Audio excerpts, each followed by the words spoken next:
let's go. Turn me up. Come on.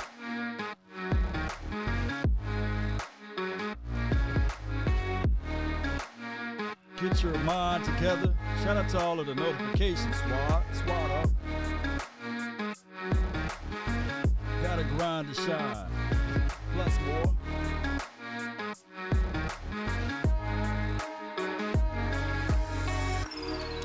A prize fighter. Even when he's down, he continued to fight.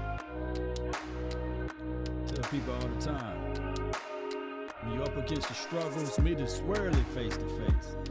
Lift your chin, set your shoulders, plant your feet, and take a brace.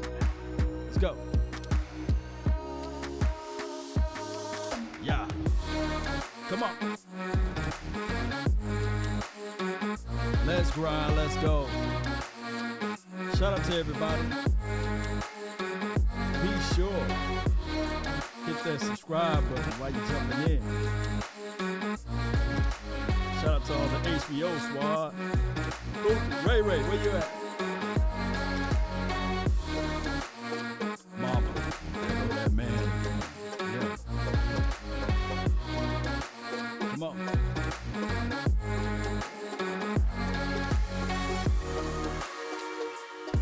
Yeah. Tell them ain't no party like a cowboy party.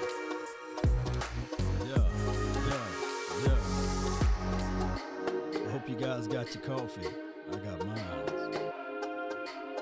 Salute to all of the SGs out there. Share game. Yeah. We're still setting up. Shout out to you. Cowboys and Mavericks, I see you over there. Asmodeus.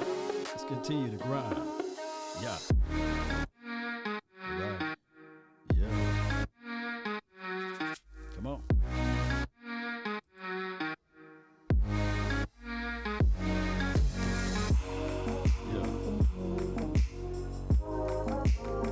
Let's go, Dak Prescott. Let's go, Schultz. Number 19, you mean? Yeah. Come on.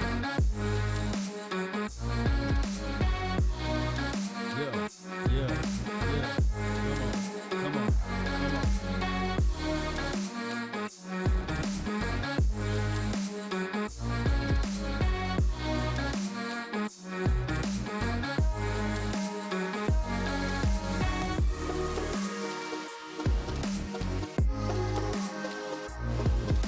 Shout out to everybody on the Law Nations 2.0 page. Appreciate y'all helping grow on that site. Yeah, we everywhere.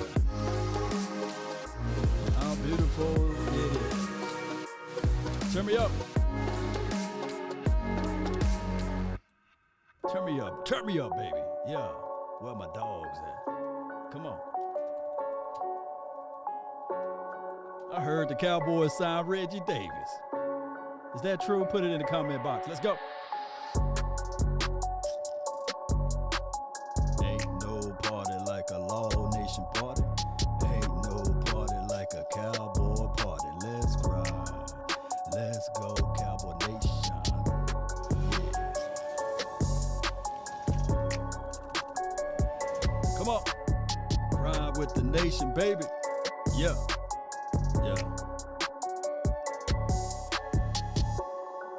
Come on, baby. It's grind season for your mind. My dog's head over here, man. Yeah, come on. Y'all hear that?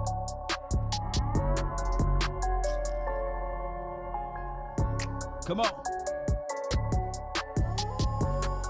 Tell him. Tell him again. Where my wolves at? Watch how that bass line jump in for your mind. Huh? Douglas.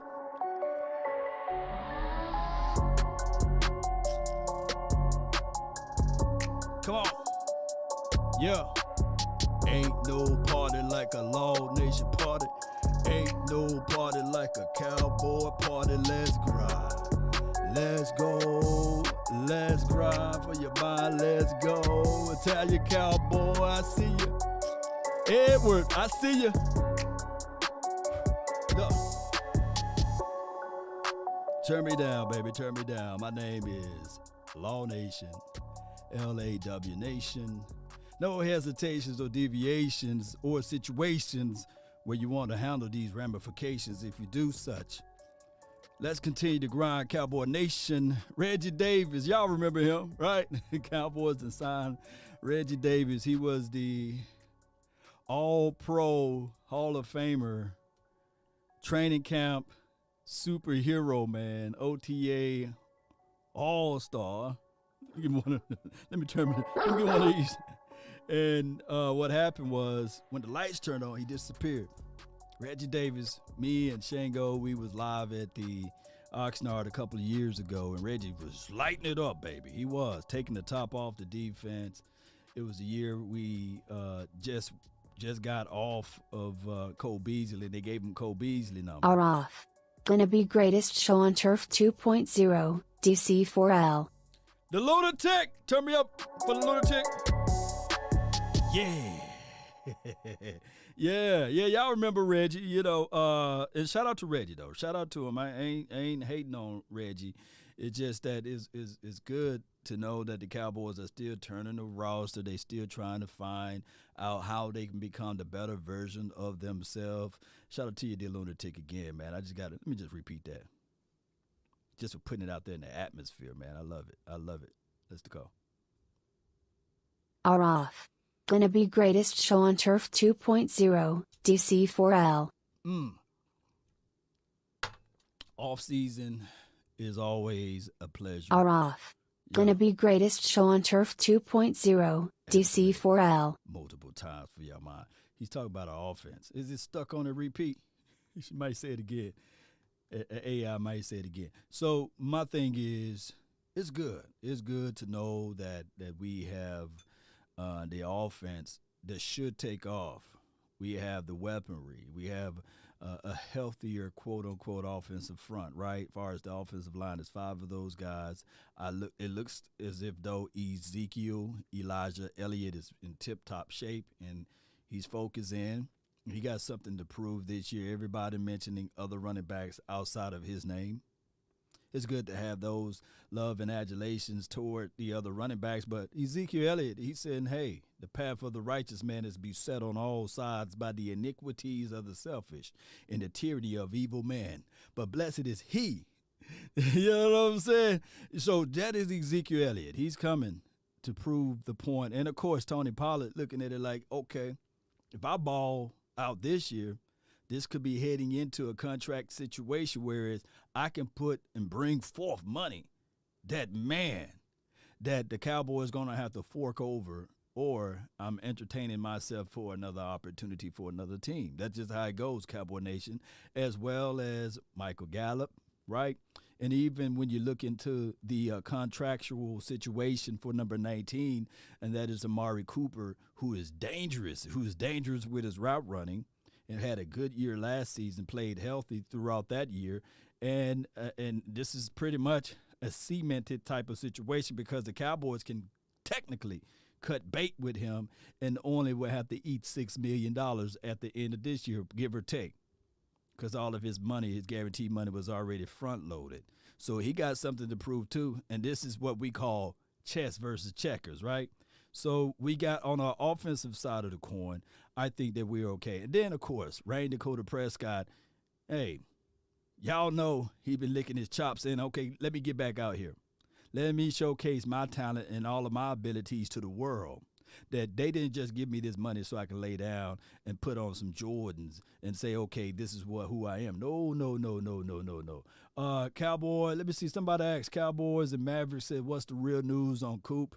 You know, there's no video of Coop running routes and doing things because he's still going through his recovery. In a situation when you had off-season surgery, you got to have time to recoup. You got to have time to heal properly. You don't want to rush somebody out there too soon. Some people call it letting the paint dry. You can't walk on wet paint. It's going to leave tracks. So for any news that's saying that Amari Cooper injured his ankle and these sorts, it's just, I'm not going to say fake news. It's just news to generate money and revenue and clicks and things like that. The guy's going through natural recovery. It just so happened that he got silver and blue on and the star on the side of his helmet. And everybody, mama, uncle, cousin, Tupac, and Biggie want to make storylines and news and money off of it. And trust me, America was made off of a hustle. So if you're trying to get a hustle on and clicks and things like that, then do it.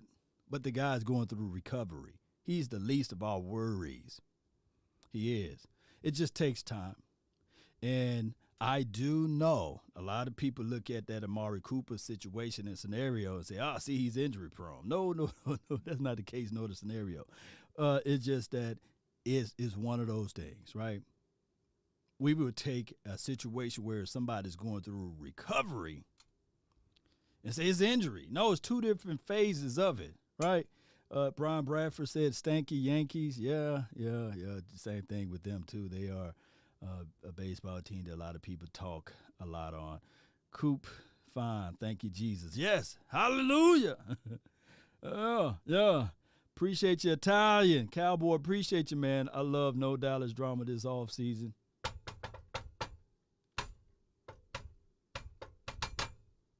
Just me banging on the table over here, finding some wood to bang on.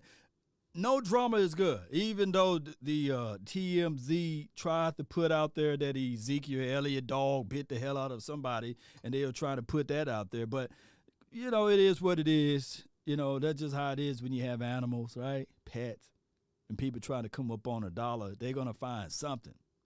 And just like I said, America is the greatest hustle, right? So you're trying to come up some way. And just right, Cunningham, appreciate you. He says, have you heard anything about the Dak's backup number 2 quarterbacks? I'm with the belief, bring in more competition. Always look for a backup quarterback. Always. And even if in a situation, if you want to get coy with it and you want to draft a quarterback every year, you can do that too. There's nothing wrong with that, evaluating the evaluations of your quarterback situations, right? There's nothing wrong with it because you never know. So there is an article out there, and I'm glad that you brought that to light there. Appreciate you, Joseph. He says, Law, you're the man. You're the man. You're the man. Appreciate you, man. Thank you so much.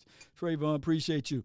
There's an article out there like players that the Cowboys should go look into in this free agency, and that's the titlemanship of what I'm going to talk about today. And we can get into some more details of it all together, collectively speaking, Cowboy Nation. So in that article, they was talking about possibilities of – let me find that link. Here we go. Here we go right here. So I'm looking everywhere, and it's right here. And I'm going to click on it in a few seconds. But I want to get out my point before I click on it, so I can set the table. The thing is with backups, especially as it relates to quarterback, it's always a strange booger bear, right? Because on one end of the coin or the spectrum, you would say, well, we good, we straight. But on the other end, evaluation must continue. Can you imagine? I think that even several years when we actually won a Super Bowl there, I say, we needed to utilize our backup. Was it 1 year Berline had to come in? He did a pleasant job, and he was still able to keep us afloat, and we was able to get Troy Aikman back, and then we was able to win.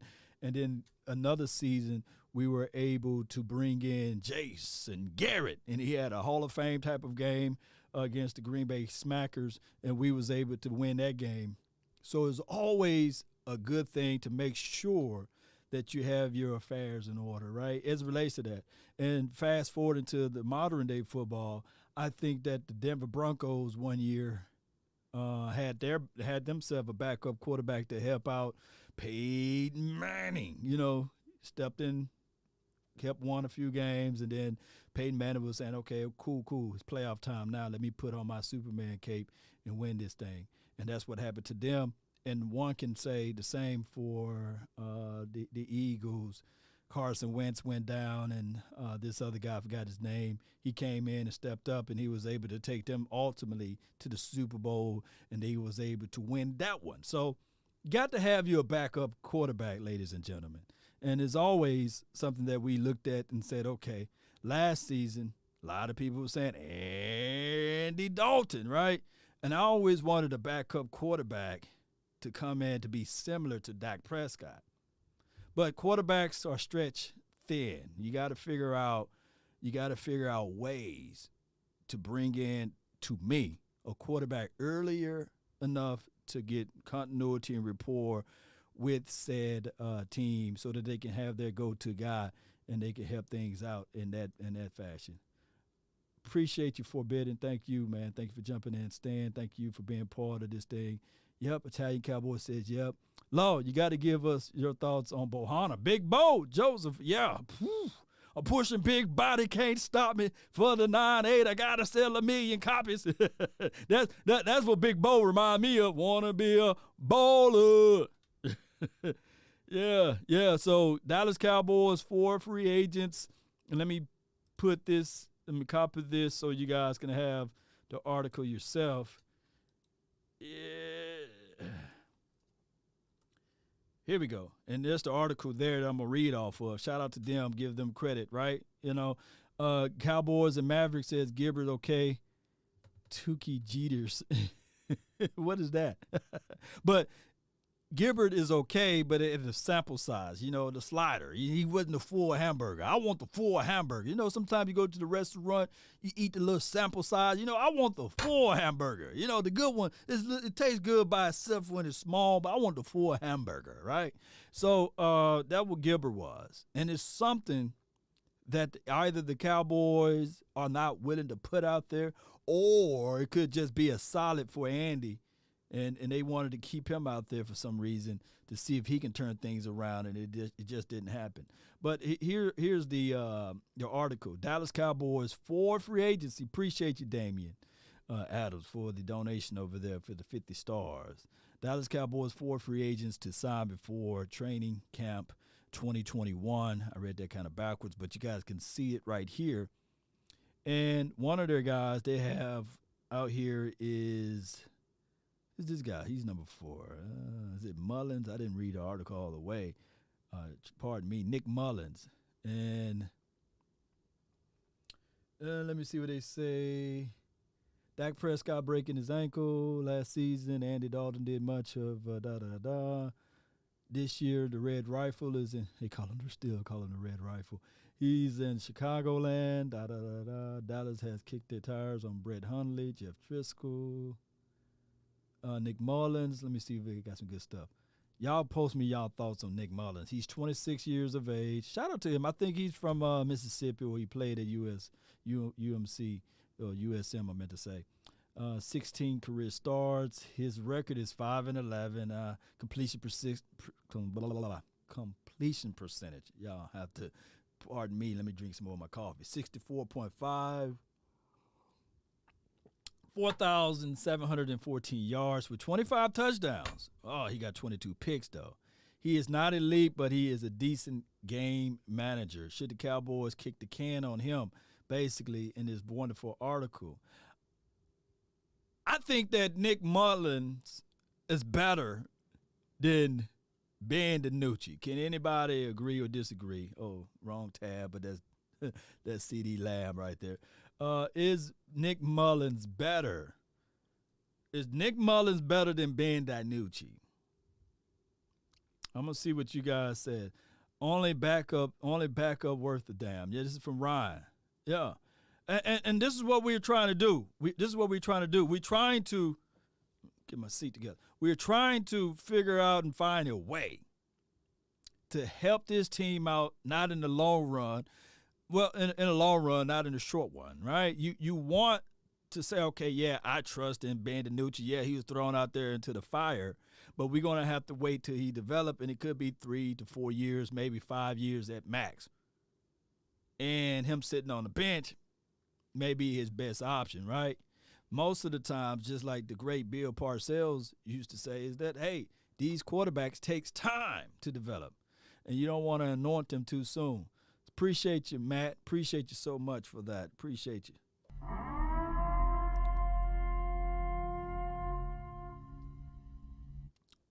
Quentin says, appreciate you. Does Kellen Moore get his title snatched this year behind foolish play calling?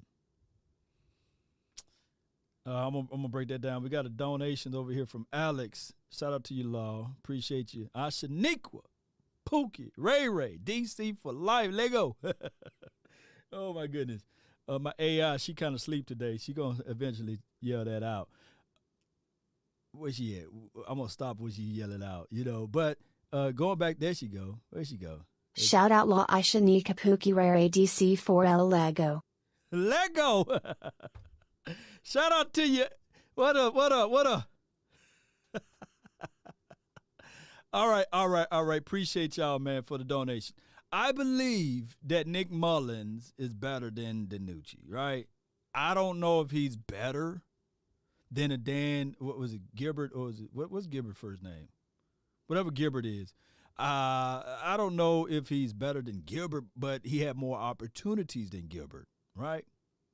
But based upon his statisticals category, and appreciate you, Sadiq. We appreciate you. Shout out to you for subscribing and sharing, Marcus. Thank you. Gary Gilbert. I'm saying Dan Gilbert. Gary Gilbert. Is there a Dan Gilbert out there? Wow. Well, Gary To support Gilbert. the nation, fire, fire, fire, fire, fire, fire, fire, fire, fire, fire. Woo! Y'all doing something for me. Make me want to put on some pads right now. All right, so I think that raw and pure competition might help us out tremendously, right? You got Garrett Gilbert out here. I already know basically what Cooper Rush can do, right? There's not much that Cooper Rush can do at this point to say, okay, he's going to separate himself in this particular offense, right? Let's be real with it. And Garrett Gilbert, you bring in Garrett Gilbert. Of course, you already got Garrett Gilbert, but you bring him in and during his training camp to give him more work and more opportunities. And you have the battle between Cooper Rush and DiNucci. But I got to put the booty in there. You might kick in Nick Mullins and say, okay, fight. Let's fight this thing out, because you don't want to go into this offseason saying, okay, we're gonna give the situation, because in my mind, if you want to go the political route, political football, what will happen collectively speaking, and I'm just pooper mush, leave him alone. Shout out to you though. The political side will be Dak Prescott, Cooper Rush, DiNucci, and Gilbert be on the outside looking in like, hey, what's good? Y'all gonna give me a chance again? And they're like, nah, because he have really no room to fight for, right? He really have no ground to stand on, right? So those are his challenges. Those are his flaws, because let's think about it. As far as the backup, Cooper Rush already knows Kellen Moore. Already got some familiarity with some of the wide receivers. So he got a sponsor.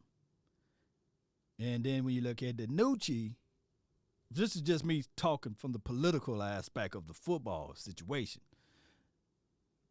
DiNucci, I mean, his brother played some type of volleyball, whatever it was, with Mike McCarthy's brother. So they know each other. Then he was a draft pick. And then Garrett was sitting there, Garrett Gilbert looking at it like, dang, man, can I get a chance? Can I get an opportunity? Let's see. Jimmy says, Law Rush will win the QB job. This is from Jimmy. Yeah, and that could be the possibility. Dana says, I can't say it. They'll flag it, but I see what you said. But that's the political. But what we want, ultimately, is when we go out there to Oxnard, we want and I know reps are very valuable, but we want pure competition. We want Garrett Gilbert versus Rush versus DiNucci versus if they bring in a Nicholas Mullen who got I believe out of all of those guys, the most experience is as relates to starting. And he's only 26 years of age. On request for number 6 led by number 4, go Cowboys. Appreciate you.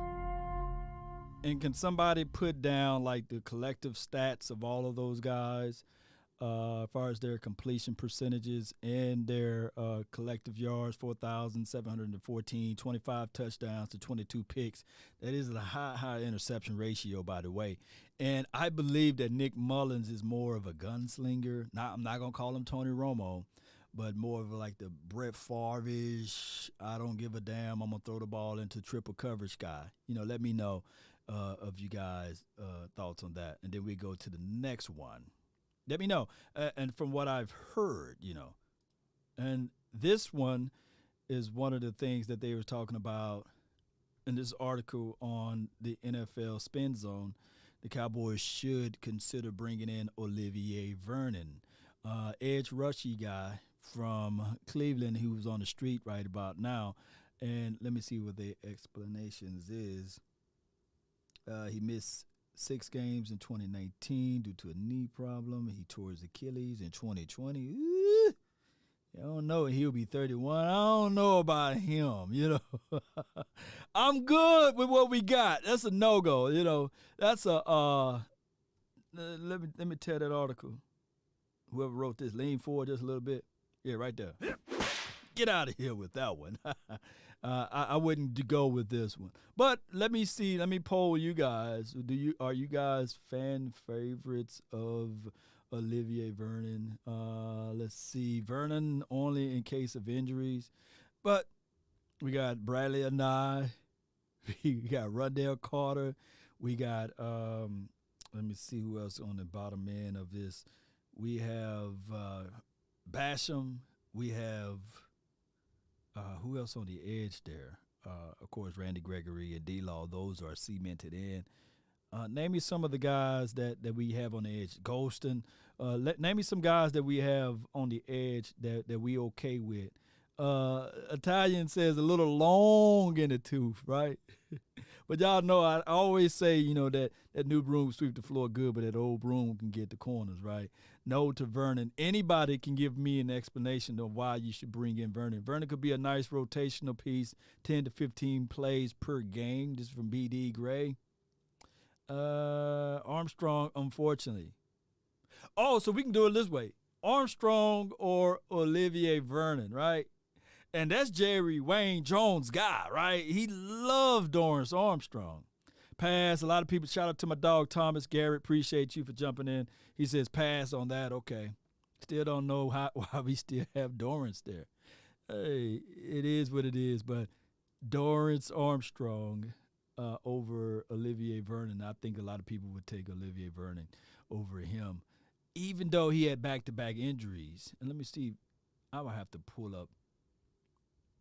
I should have planned this out a little bit better, but I can still do it, right? If I go here, because it's not giving me the full stuff that I need.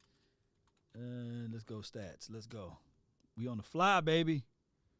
We on the fly. Maybe they have better. Okay. All right, got the beer gang going a little bit. Got to get that little part right there connected a little bit better. 6'2", 262 pounds. Let's see what he got. He got 1 interception in his career. We ain't looking for him to do that. What is his? Come on, man, y'all give me some good stuff. Fumbles. Where's sacks at, man? That's what I want to know. So in 2020. Damn. He had 9 sacks last year? Are y'all able to see that? Shoo, I'll take him. Yeah, I'll take him. He had 9 sacks last year. I'm reading that right? Somebody help me out. Maybe I'm reading. My eyes are bad. He had 9 sacks last year, even he got coming off of an injury. And he had 3.5 sacks in 2019. 2018, he had 7 sacks, made it to the Pro Bowl. He had 9 sacks last year, though. I can't believe that. Is that a misquote? Is that a misnumber? How many games he played? He played so he played 14 games and then he got injured. Shoot. He said, roll the dice on him. My bad. Let me slap myself for this one. Slap myself, man. I eat my words on that one. This is what law do. If I make a mistake, I ain't one of them guys saying I'm not going to make a mistake. But, I mean, come on, let's be real with it, That's a typo. Yeah, Jay Lombardi. Somebody else go to another website, and y'all let me know, did Olivier Vernon, did he had 9 sacks last season? Because I'm looking at the front like I'm trying to create pressure. And not to sully or denigrate a Rondell Carter or a Dorrance Armstrong, but to my dog who said it's a BD Gray for 10 to 15 reps, shoot, I don't care if he's 41. If he can give you 9 sacks, man, that's good. Who said it? Was it BD Gray? Was it you? 10 to 15 snaps a game, and he can play that edge. I'll take it. Yeah, BD Gray, I'll take it from a backup edge rusher. And I think he's pretty good against the run. The lunatic said that old broom get them sacks, right? That old broom getting, What would you rather do? Would you rather develop a Ghostin, develop some more out of Dorrance Armstrong, or develop a little bit more out of a Rondell Carter? Or you bring in Olivier Vernon for a cup of coffee, by the way, just for one of these cups, Stan the Man says, yeah. Classic mic drop, yeah. Is Jonah Hill, is it dog snacks stats? You want me to play it? Want me to play it? I got you, Jonah Hill. Woo! Because this is what I want to do. These games are precious. And I ain't talking about the precious from the movie, but these games are precious because there's a big precious. These games are precious because week 1, we playing against a guy that knows everything you're going to throw at him. Let me repeat, knows everything you're going to throw at him, and you got to continue to apply the pressure. You got to get him antsy.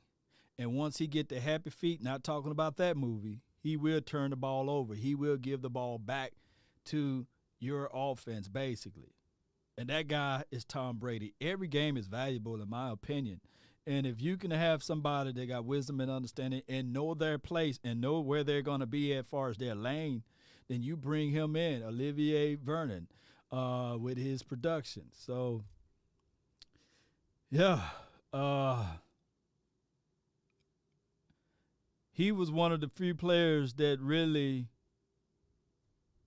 Tyron Smith, I'm reading his article right here, Tyron Smith, he struggled against him. If anybody don't want to see Olivier Vernon, it's Tyron Smith, right?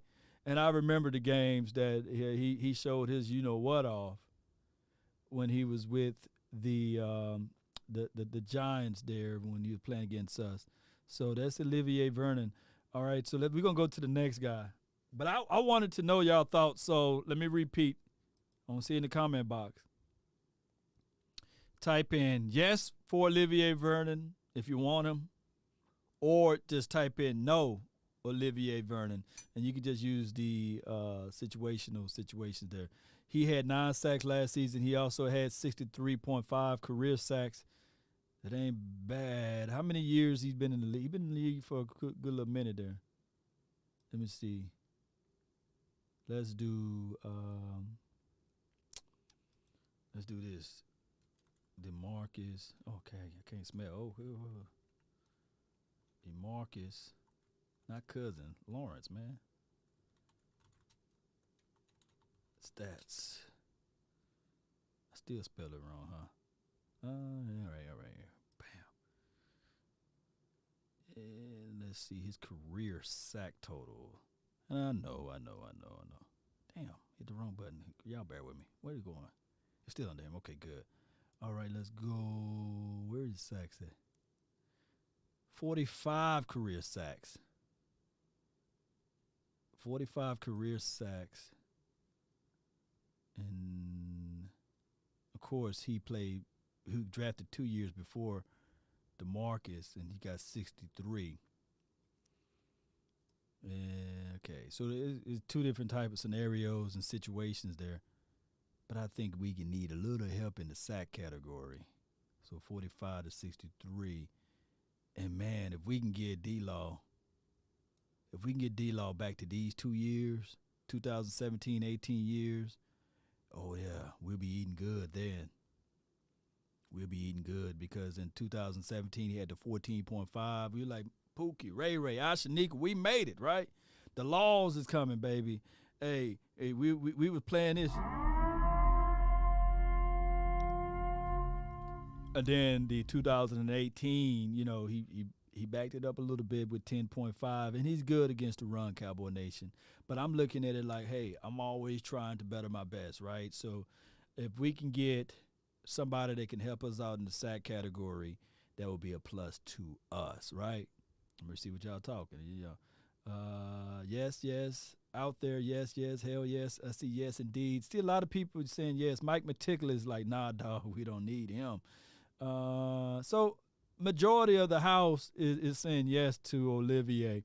And if you want to bring him on early. Bring him on during training camp. Don't bring him on after training camp, right? You want to see how he works out during the training camp, develop that rapport and continuity. So let's look into their other option. Of course, they're talking about Malik Hooker. We went back and forth with this Malik situation. The Cowboys determined that KZ is their guy. Now, Malik Hooker, based upon and predicated upon his injury report and how he did as far as his workouts and stuff like that, and as far as their knowledge, they didn't like it as comparable to a KZ. They thought the KZ is more in shape, more ready to play, and KZ been getting all of the love and adulations. So I go back to saying this: would you rather have a KZ or Malik Hooker? Now, I believe that they're going to at least week 1, week 2 of week 1 of the training camp, they're going to put all of the situations on KZ to see if he can cover, see if he got range. And if he does not pan out against the guys that he going to have to face, then they probably still have Malik Hooker phone number close to their hip. They do. But this is the craziest thing of it. Not just the Cowboys got Malik number, right? Other teams are looking at it like, okay, if this rookie does not pan out or if this guy get injured, then Malik Hooker will be one of the guys that we'll bring on or bring forth. And I'm quite sure, this is just my rationale of everything, that Malik will get a phone call by somebody's team before the start of the season. He will get a phone call. Somebody's going to roll the dice and say, you know what, this guy got too much untapped potentials and abilities for us to just sit back and just allow this guy to go to waste, right? So that's just what's going to go with Malik Hooker. He's going to go to somebody's team. And I think that in the article they said outside of KZ, they didn't have much to say on Donovan Wilson.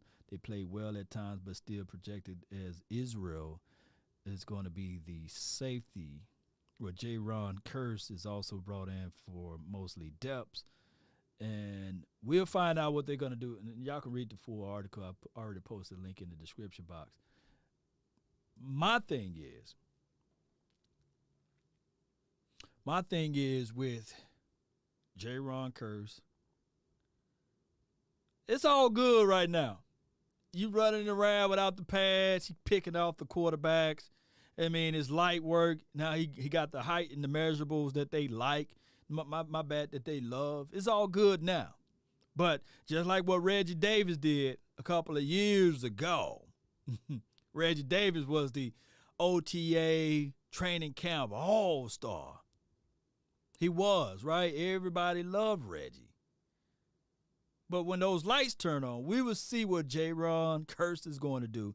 I'm not worried about KZ. I think that he have the heart and the tenacity and the mindset and the fortitude to keep everything in front of him. And as small and as tiny as he is, he's not afraid to come down and field. Unlike another guy that wore 25 for our team. I'm not even going into details of it. D Lunatic says no Sherman news of any media. Yeah, there's no Sherman news so far. Hooker can still come. He's a victim of the cap shrinking and injuries. He'll be a cheap for a 1-year deal. You ain't look, for as cheap as the Joneses are, right? If you want to get cheap with something, you want to take a risk, I'm like, hey, roll the dice on Malik. Roll it. Like roll them, man. Roll them dices on him. Jaden ain't heard of that nowhere. Who's Jaden? Yeah. I feel what he's saying. Let's see. But shout out to J-Ron Curse, though. Lewis should try safety. Nah, CR. They're going to keep him close inside the box. They're going to blitz him. They're going to use him as a poor man's Jamal Adams. That's what from what I've heard. Let's see. Randy Gregory and Parsons on the edge. Parsons is going to be the mic, though. They're going to move him at the mic. So when you look at Parsons' blitzing ability, don't look at him blitzing only primarily from the edge, but look at him blitzing from the middle through the A-gap. He can do that now if you got Big Bo inside, right? And if you got guys that can take on their blocks, then you'll see Parsons blitzing occasionally from the interior, blitzing occasionally from the edge. And I believe that weaponry is more dynamic or more beneficial to the Cowboys versus him only designated to blitz off of a certain side of the field. We got our guys. I think Randy Gregory is good at what he do, that damn shoulder blade and cut grass for crying out loud. And you got D-Law he might not be the sack artist, but he's going to at least stop the run on that side of the field. So maybe you can line him up occasionally on the same side of D-Law, and that's going to be trouble, right? He start off as the Mike, then he creeps on the D-Law side and say, okay, yeah, double block him over if you want. Then I'm going to come right around. But you got to have your safety up top, just in case they go up the middle, to make sure he have that field responsibility. Yeah, J-Ron Curse is the nephew of Javon Curse. Yeah, he is. Appreciate you that information, Thomas Garrett. All right, let's go back to this one. Let's clear this one off. The fourth person, the final person, is Sheldon Richardson. How do you guys feel about him? Is it Sheldon versus Geno Atkins? Who would you rather have? And they go into great details of bringing in Sheldon, who is, by the way, it fits some more of a mold of a 3-tech guy. Let me pull up his stats because I want to know what he brings to the table from the interior. Let me see if I can pull that up right quick. Y'all bear with me. Let's go with Sheldon. Dope hairstyle, by the way. And he got it all pushed to the side. 6'3", 294-ish. Let's see what he brings to the table last season from a sack category, 4.5 from the interior. And I hate to just look at the numbers like this, Cowboy Nation. Y'all know it's more to context of that. We got to look at the full film or what have you. But 4.5 and 3 and 4.5, this is his last 3 years there, shows that he's a consistent guy up the middle. He delivers up the middle. You're not gonna get unless you're Aaron Donald, for crying out loud, or if you're Geno, you're not gonna get double digits in sacks in the middle. That's hard to do. It's good to have it on paper too, baby. It is, man. You can create pressure up the middle. 9 times out of 10, quarterback gonna get mad at you. Because now you're forcing teams to double team in the middle and your edge guys is free. And he brings forth 4.5, close to 5 sacks. And if we do like a poll of showing Cowboys sack up the middle, it's a very low number. We think having a good season is 2, by the way. Antoine Woods averaged about a 1 or a half of a sack up the middle. That was his pressure total. When we had Malik Collins and all of those boys, 3 and 2. We got happy one year when we got Tyrone Crawford with 5.5. We were like, yes, let's throw a parade. But we really, through the course of the years, we have really lacked sacks up the middle, right? We really did. We lacked that. And even let me just do this right quick. Let me type in, and I know stats.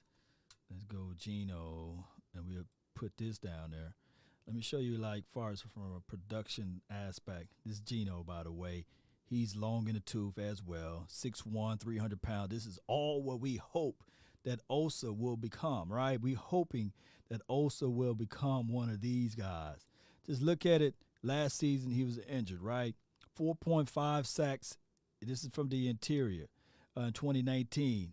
But before that time frame, 10, 9, 11, that stretch of years, man, if we had somebody like that can create pressure up the middle, woo, that would have been crazy, right? It would have been one of these.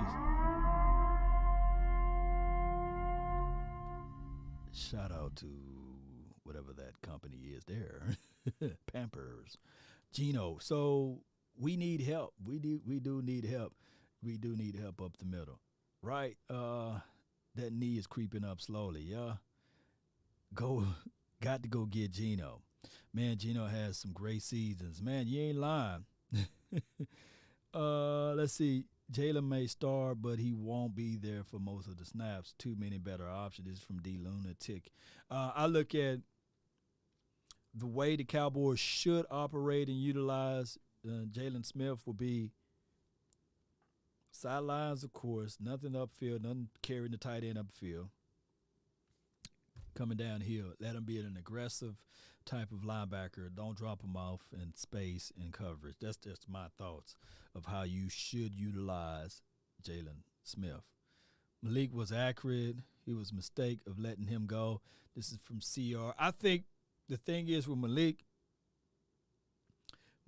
at least, Malik Collins, the guy that we drafted a couple of years ago, at least he created pressure. He led the team in pressure up the middle.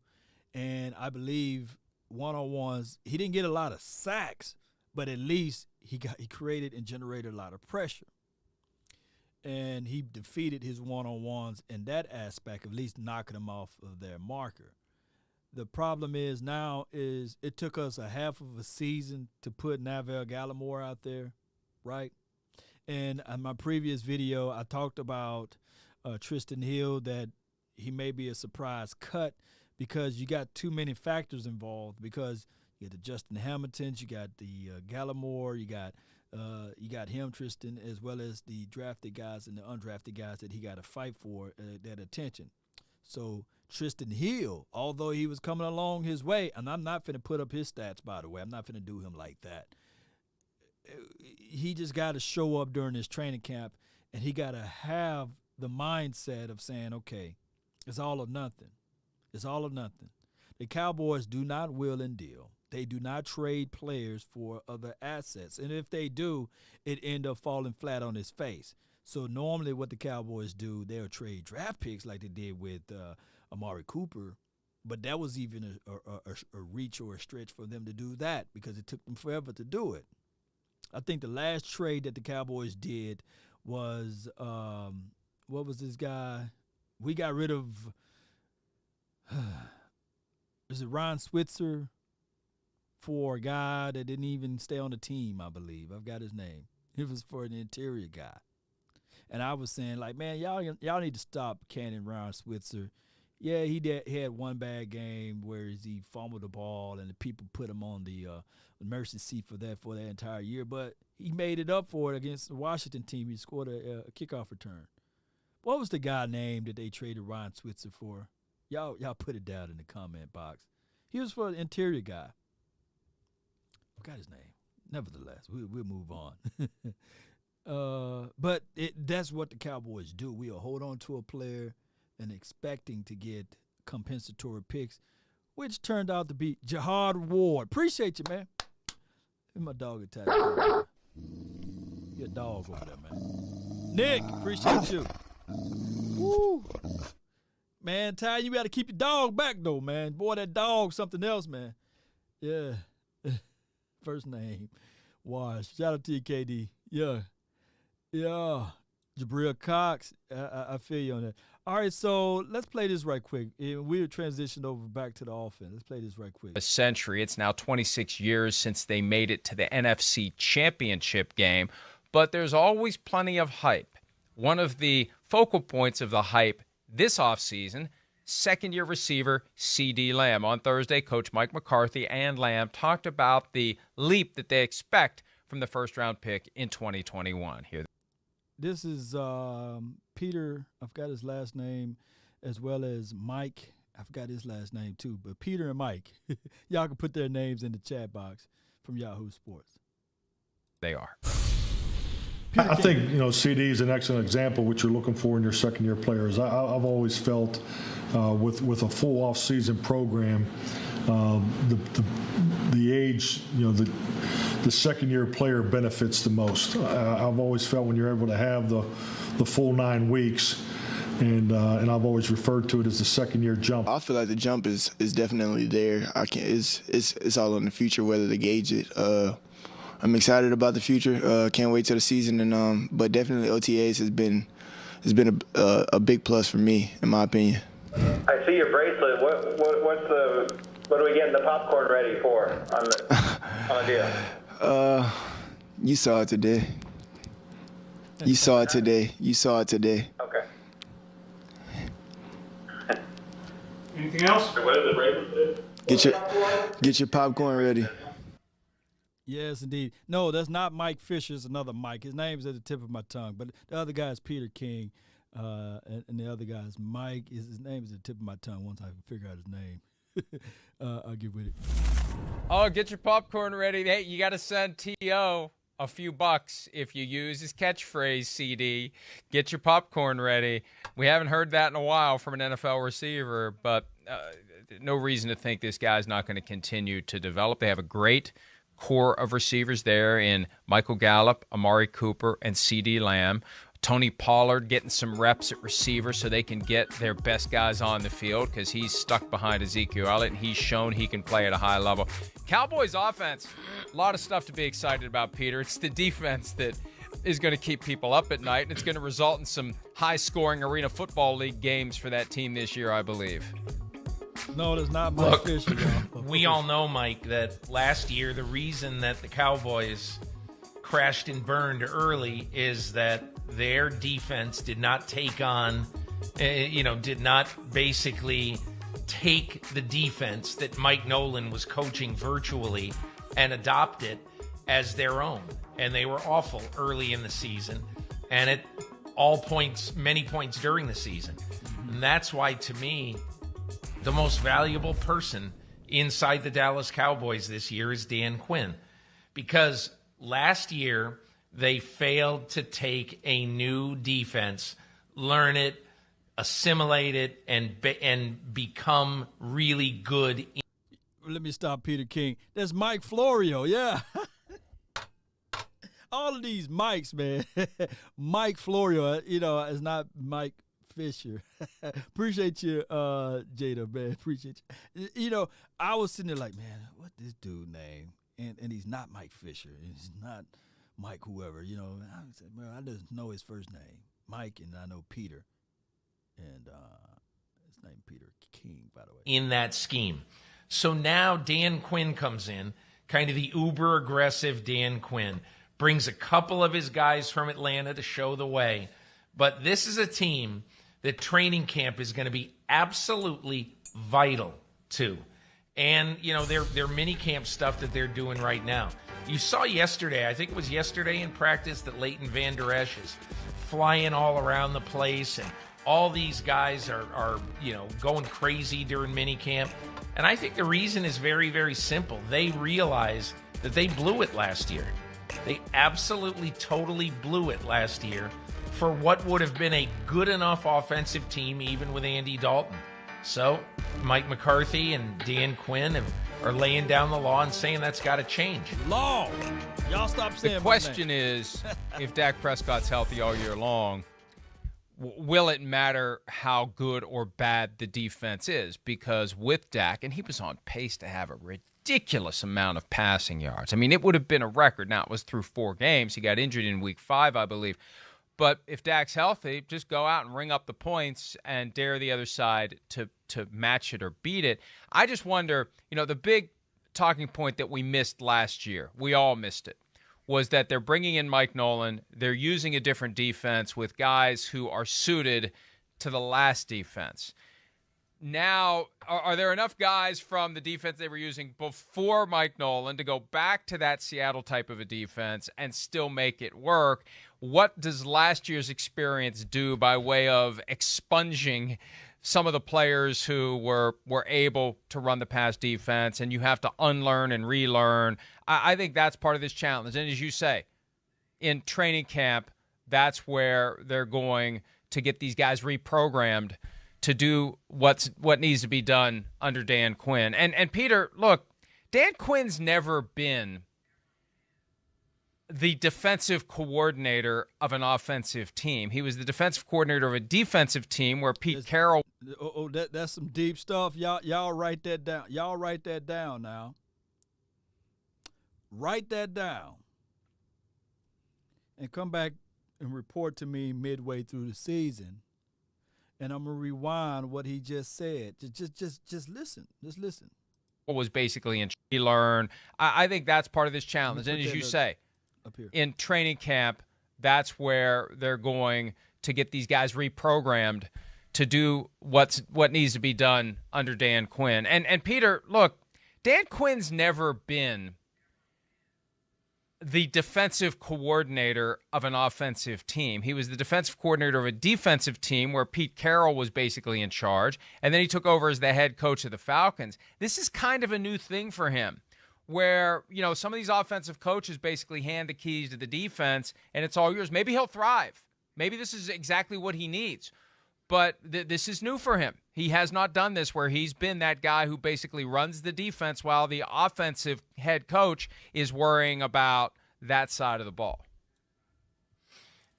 Yeah, so when we look at his numbers right here, and this is the 2020 defensive rankings. I think this is the official defensive ranking. Points allowed per game, that is 28th in the NFL. I think that we can lower that number there. And if we can just get to 14 to 15, then we will be okay, right? Passing yards allowed per game, we was 11th. We improved toward the latter part of the year. That number was crazy at the beginning of the year. It was ranked at we were neck to neck with the Atlanta Falcons. We gave up a lot of passing stuff. And running against the run. Anybody that played a level of football knows that everybody, mama, uncle, cousin, Tupac, and Biggie, and Ashaniqua, Pookie, and Ray Ray would say, hey, you stop the run, you win the game. And, of course, this is modern-day football. You want the ability to stop the pass, but more importantly, you got to stop the run. 31st in running. Do you guys feel, hear me out, that the new defense last season, everybody wasn't bought in, sold into the game plan?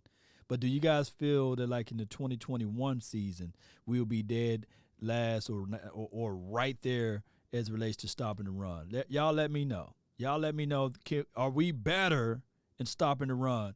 Because all I know is, shout out to my dog, Jay Form, appreciate you for being part of this thing. And Jay Lombardi, appreciate you, and as well, Choctaw, I see you, fam. All I know is that Michael Parsons, he's really good against the run. He is. Big Bo. And I'm not saying that he's a starter, but he's really good against the run. If you look up Ghostin, if you look up his statistical categories, he's good against the run, as well as Osa, Brant Urban. All of the guys that we pretty much brought into the wheelhouse are pretty good against the run. And they're not afraid to come down, tackle, and make tackles and these sorts. Even Jabril Cox, people can argue and say, well, his tackling is not the greatest, but when he played in Dakota, he was pretty good against the run. It just that the LSU system played him a little differently. and he was not in the attacking mode. So are we better against the run in the 2021 year versus the 2020 season? And takeaways. Of course, we had 23 of them, I believe, and we were 17th in that category. And toward the latter part, if you split that, I think downhill, like the second half of the season, we was ranked like 5 or 6, collectively speaking, in the second half of the season in takeaways. So those are numbers that we are up against, and those are factuals. You know, we always got to have our opinions, but these are the facts. So let me know how you guys feel about that. I think the big thing here, Mike, is whether he can take, like, I think a really important player on his defense is going to be Keanu Neal.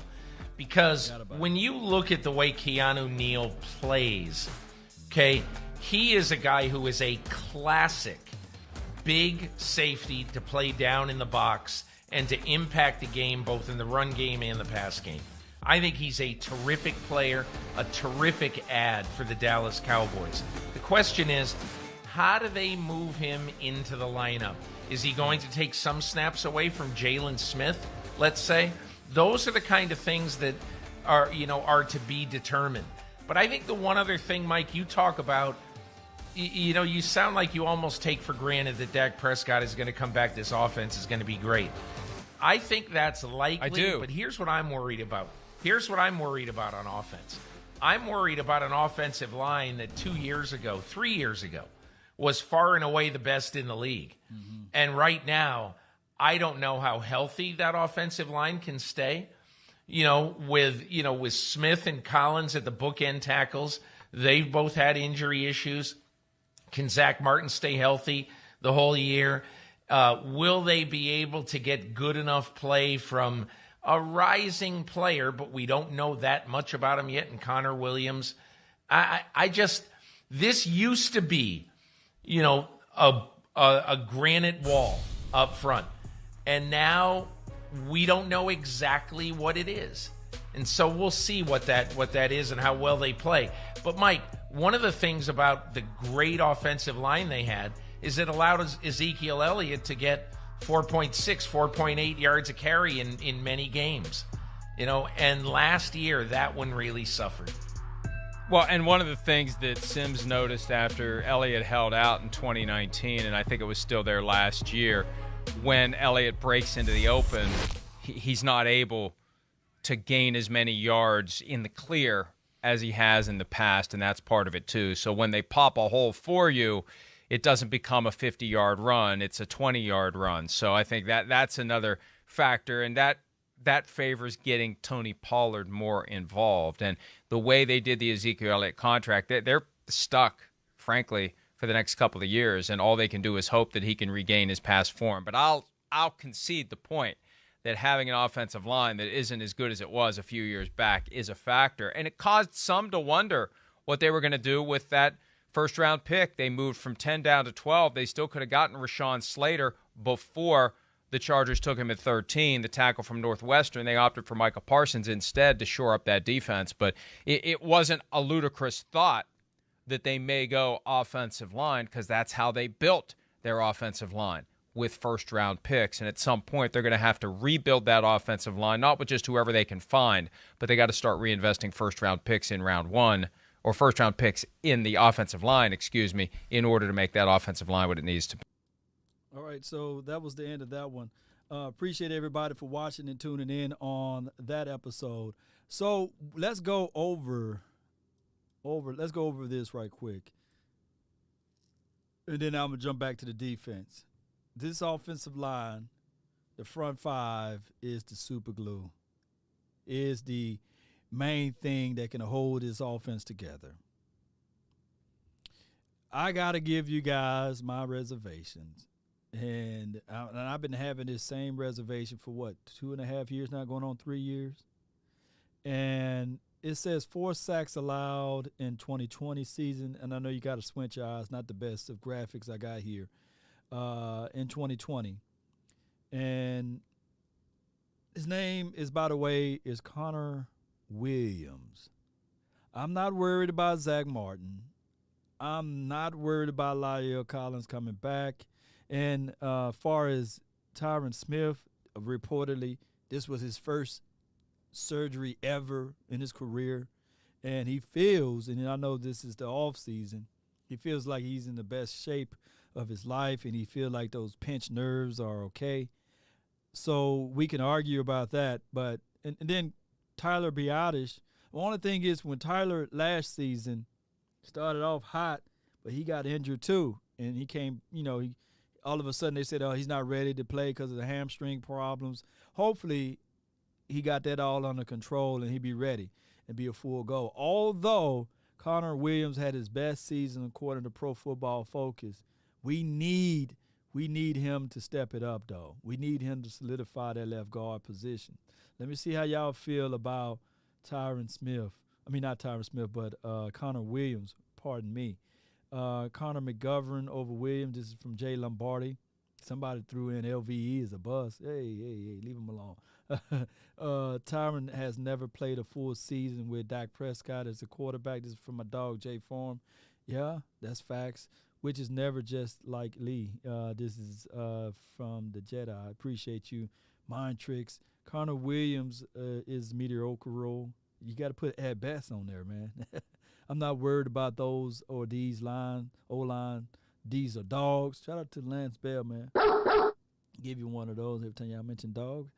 I've seen him really struggle in the pass blocking. This is from Radical. Are you talking about Connor Williams? I think that Connor is better in pass pro. I just think that he's horrible in the run, in run support.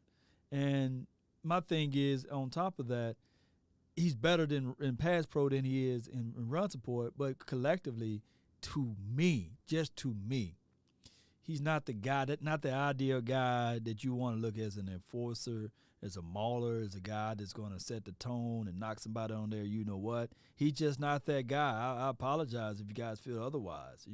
I apologize for the Conor Williams apologists. But to me, he just not that tone setter that when he get off the bus or when he get off the plane, people are looking at, hey, man, watch out for that number right there. Hey, that guard right there, he got a mean streak on him. You got to be careful. Don't tick him off, and it would be trouble. And that's the differences between who's the guy we had? Was it Ron Leary? Big Ron?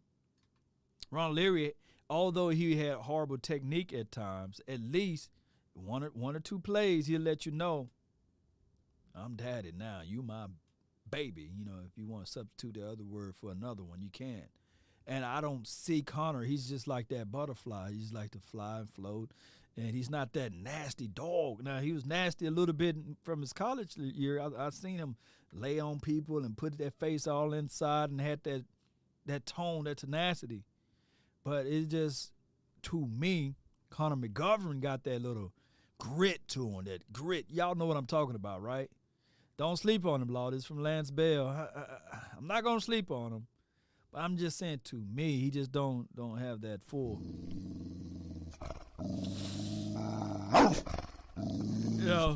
He ain't one of those dogs, man. I'm sorry, Lance Bell. I'm going to go back to this analogy. You see that big dog on the street, and you walking down that street, and you sitting there like, man, let's go another block over. No, let's go down this way. Nah, they got that big dog. Man, he on a chain. They got a 10-foot fence, man. Let's go. No, he can jump that fence. No. He ain't that type of dog. Jokers be detouring the whole way around when it's a real dog. But they be like, oh, man, that dog, man, that dog don't bite, man. Let's go right down that street. That's what they do to us, man. Whenever teams play against the Dallas Cowboys, they say, oh, Conor Williams, man, let's walk down that street, man. Are you sure? That dog, he may be big, but, man, he don't bite. That's a gentle dog. I mean, look, that dog, Conor Williams, is the type of dog you walk down the street, and you go walk up to him. Let's pet him. You stick your hand through the gate. Let's pat him on his head. Let's throw some oodles and noodles over the fence. He'll eat that. He'll start eating the oodles and noodles, and you walk right up on the front porch. And you be like, hey, how you in my yard? That dog don't bite. That dog don't have this. But, baby, woo, I come here to tell you that there are some dogs that you walking down the street and you see, man, I ain't going down that way, dog. No. That dog might feel extra. He might can break a loose on that chain and hop that 10-foot fence. No, I don't feel like running today. Now we can just shoot through there, man. We on the bikes. No, my shoelace might get tied up into the strings over there. Strings might get tied up in the propellers, man. I might fall. That dog ain't finna eat me like kibbles and bits. No. We need like Ron Leary was that dog, you know. He had those teeth that had that mean streak. You reach your hand, oh, he's cute and cuddly, let me pet him. And you come out with some nubs. Lord forgive me though, but y'all know what I'm talking about, man. Y'all know what I'm talking about. Yeah, he might got neutered a little bit. I don't know. Y'all said, look, Corey said he might have got neutered. But it is what it is. We need to have that type of mindset, and Ezekiel Elliott or Tony Pollard, they need to have the ability to run like crazy, you know, when the ball is put into the belly of Ezekiel Elliott or Tony Pollard. And I just believe, now maybe Conor is listening to this type of information and saying, okay, oh, y'all think I don't got teeth? All right, I got contracts on all yous. You know what I'm saying? David says he's a kitten. I don't have kitten sound effects, but every now and then you pick up that cat wrong. Try to give a cat a bath, you know. Maybe they need to give Conor Williams a bath, you know. Who got pet cats and you try to give them a bath, you know. Kitty Conor. Leave Conor alone, though. I ain't talking about him. But I appreciate you, Lance Bell. Appreciate you. You're one of my dogs, man. Hey, now, Lance, you get one of those. You get one of those. They both break tackles. I love our running backs. Yeah. But it was another thing that popped up. Let me see if I can pull this up. That was that one, and this was this one. It's blurry. It's blurry as all get out, but let me see if I can zoom it in a little bit bigger. As big as I can get it right here, Cowboy Nation. Dan Quinn's defensive rankings. Now, of course, this was a product of Gus Bradley and all of that all-star type of stuff that they had over there in Seattle land. But in 2013 and 2014, first respectively in points allowed against, points against, and teams against, you know, they was ranked number one. And that's a good number. And then 2014, first. That was a pretty good number then. He got promoted. They said, man, this dude is good. So in 2015, he got over there to Atlanta land. And that was the year they made it to the Super Bowl, right? 16th and 14th in points allowed, right? Or points against, however that saying goes. And if you can squint your eyes, you can see that. The thing is, the following year he fell on his face. In 2017, they tried to revamp that. And then everything been downhill. 2018, 2019, 2020. Those are the defenses that everybody laughed and scoffed at. And my thing is collectively speaking of what Mike Florio and Peter King was discussing, that he really never had a chance to go over the defense. And the fact, it's hard to hear me. Can you guys hear me now? Can you hear me now? Testing 1, 2, 3, mic check. Yeah. So the problem was that according to Peter King and Mike Florio, that Dan Quinn never got a chance to be the defensive coordinator of a high-powered offense. Now, I believe that the Atlanta Falcons did have a high-powered offense. I think that they had guys that Julio Jones and Matthew Ryan, or Matty Ice, whatever name y'all give them.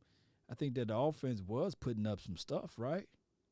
But he had multiple hats, and he was not the quote-unquote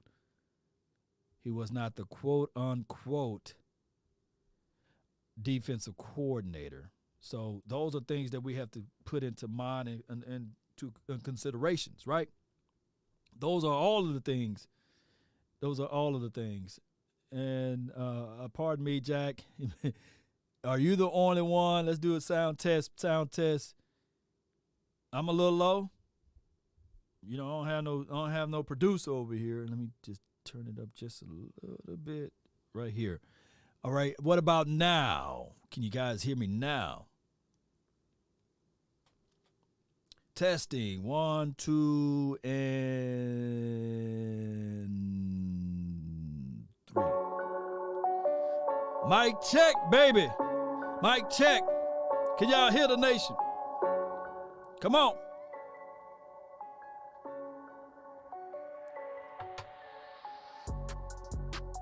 Come on. Turn me up. Hit that like while I'm fixing everything over here. One-man show, baby. Better. Come on. Ain't no party like a cowboy party. Let's grind. It was Dalton who brought back the team against the Giants. Dak had been hurt, and we were losing when Dak got hurt in the third quarter. And so that team that was healthy was 1-3, losing to the Giants in the second half. And also, I'll say this, that team was healthy and went 5-8 after going 3-0 to start the 2019 team. Those tackles played in 2019. Dak Prescott played all of 2019. Zeke was there all of 2019.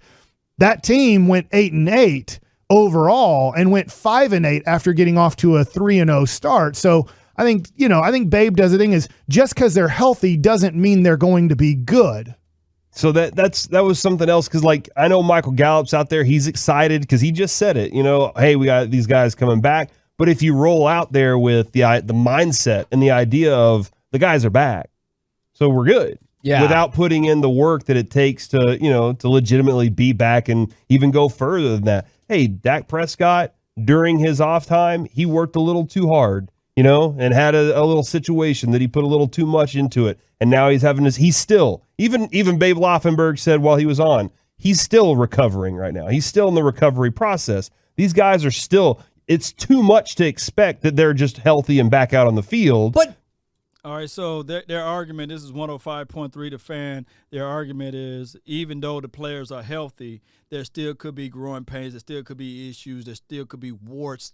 Even though they were healthy in 2019, they didn't do anything. And even though they was healthy in 2018, collectively speaking, they're talking about the quarterback and beyond, that the team didn't really do much. My thing is to put a cap on that would be, and I'm not trying to use him as low-hanging fruit. Shout out to you, my dog, Jay Form. I know you about to say it. But you about to say leave Dirty Red alone. But we still had Jason Garrett out there as the head coach. And, of course, the back and forthness between the 2018 and 19 defensive situation was kind of crazy to me. You just recently got a new defensive coordinator in 2018. Well, the quote-unquote supposedly new defensive coordinator, which was quote-unquote, what's his name? It's the name at the tip of my tongue, Chris Richard, right? And it's like you can drive the car, but you can't have the keys to the car. It's not your car, but it's your defense. And that's when we decided to say, okay, all right, we will switch Byron Get Down Jones over as the quote-unquote cornerback opposed to being a safety. And that helped out a little bit, right? And last season, of course, we can go back and forth about Dak Prescott. He's not doing this, not doing that. But the number speaks for itself. Collectively speaking, as it relates to the offense, we were humming. And if you project those numbers as just from the statistical category, man, he was on pace to shatter a lot of records. And then I know somebody's going to forecast the win-loss column and say, well, also if you project the win-loss stuff, the Cowboys were on pace to being 4 and whatever, or losing more games than what we won, losing more than having a worse record than 6-10 if you forecast the win-to-lose ratio. My thing is, hear me out. We was holes that first game, and I'll go to my grave saying that, hey, man, come on, let's be real. Michael Gallup didn't PI good old Jalen Ramsey. It was a lot of political stuff that was involved, and when we look at some of the other games, it was just crazy. It was just crazy. It was crazy. Paul says, Plus, they were playing Jones, and they had to put Jones in his true position. Just Rashard was scared to take over the role. This is from Quentin. Yeah, if anything, as far as Rashard, he should have banged on the table and said, no, we're not drafting Tristan Hill. We're going to get Warren Thornhill. But he was more of a passive guy, and he allowed not Mike McCarthy, but Rob Marinelli said, no, we need Tristan Hill, and that the whole situation, it happened the way it happened. Goes to show you guys, in any given moment, be that alpha male. Don't beta male this situation. Be the alpha male and walk out of the room. Let it hang. Let people know that, hey, I'm the boss. I'm Big Daddy. No, it's my if this gonna go down as my loss, then we're gonna lose it my way. Shout out to Frank Sinatra. We're gonna go my way. I'm gonna do it my way. That's how the decision should happen. That's how it happened over here at my house. This is my house. I'm the male. I'm the alpha male. I'm just saying, and if it don't fall and if it don't go through, then I will own it. But there it goes to show you that you got to be the alpha male that you are. Don't beta that thing out, baby. Even though they had their surgeries and whatnot. No, I agree with you, but that's just so much more, we were just kind of talking about it. This is so much more easier and comforting, right? Like, that way I don't have to dissect all the rest. Seriously. Oh, wow. Think about how easy this is. Ask me why the Cowboys were bad last year. Kevin, why were the Cowboys bad last year? Because Dak got hurt. No, the defense. No, but see, but look. But just look. No. But shout out to them. Offensively, I think we were ranked 10th overall in offense, 11th, 12th, or something like that. That's with even a hurt Dak Prescott. That defense was terrible. Look at that first part, because Dak got hurt. Is he hurt now? No. It looks like no. All right. He's recovering. Exactly. But so we're going to be as good as 2019. But we'll see. And that part's No. People fail to realize 2019, it was a product of a collective, some bad stuff that didn't happen. Think about it. 2019, did we play the New Orleans Saints? Oh, we did. Did they call two pass interference on Amari Cooper? Never been done before in the history of NFL that an NFL player got two pass interference on a player in one game. Also, was that also within the confines of that game? Was that a game? And I know I'm gonna sound like the Cowboys an apologist, but I'm just calling out a spade, and let me know, have it ever been called in the other way in non-favor for the Cowboys? Was that the same game Ezekiel Elliott elbow was in the ground? There's an imprint still to this day where Ezekiel Elliott allegedly had the ball elbow in the ground, and they still call fumble. We win that game. Would we been 8-8? Y'all let me know.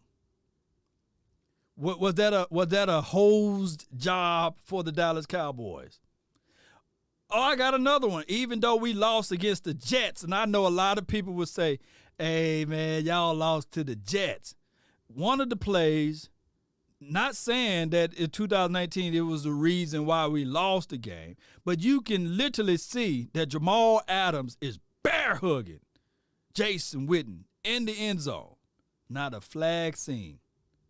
Oh, I got one better. They called back a touchdown to Jason Witten because, quote-unquote, offensive pass interference on Cedric Wilson. Go back and watch that game. That play changed. We don't be 8-8. I got some more coming for you if you want me to. Look, it is what it is. Yes, we finished the season 8-8.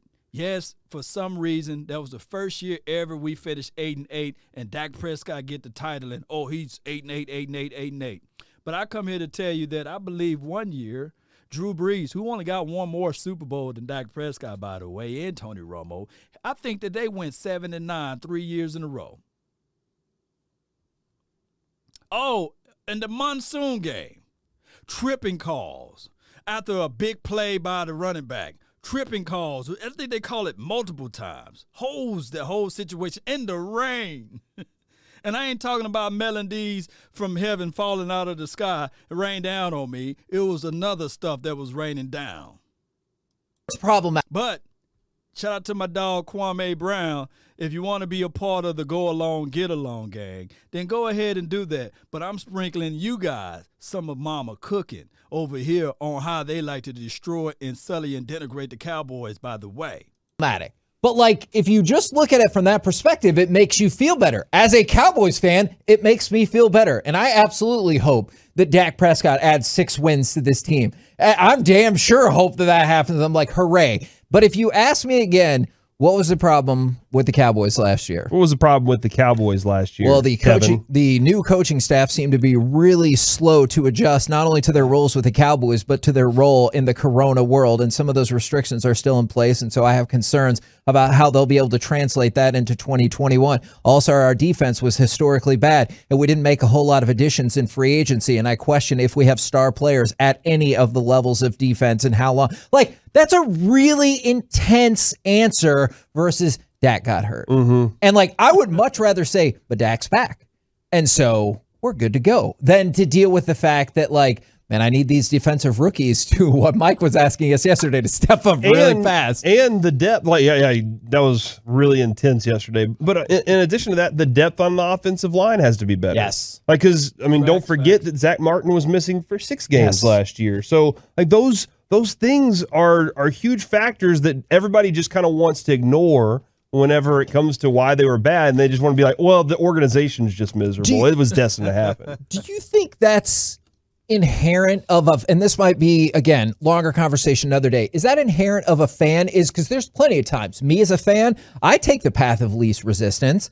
Oh, why is your team going to be better? Oh, because of this one simple thing that we fixed, so we're going to be better. Like, I think that's just part of being a fan at times, right? Yeah. Dak is our best player, sure, or like Dak is our best known player, and he's healthy, so we're good. I think the other thing, too, in recent history, the Cowboys weren't supposed to be good in 2014 and were. The Cowboys, after Tony Romo got hurt against Seattle, were supposed to be one of the worst teams in football, but they weren't. They were actually the best team in the NFC, at least in the regular season. So when you look at, well, recent history, it's tough to just say for the Cowboys, well, last year they went 6-10. The year before they went 8-8. So they're probably a 500 team with Dak Prescott. That would say that's the history. The recent history of a Dak Prescott led team is like, hey, maybe a little above 500, maybe 500. That's probably what they are. But you go, well, what about 2016? Nobody saw that. And so 2021, it can be nobody saw the Cowboys being a really good team. Woo! Let me find my button. Here you go.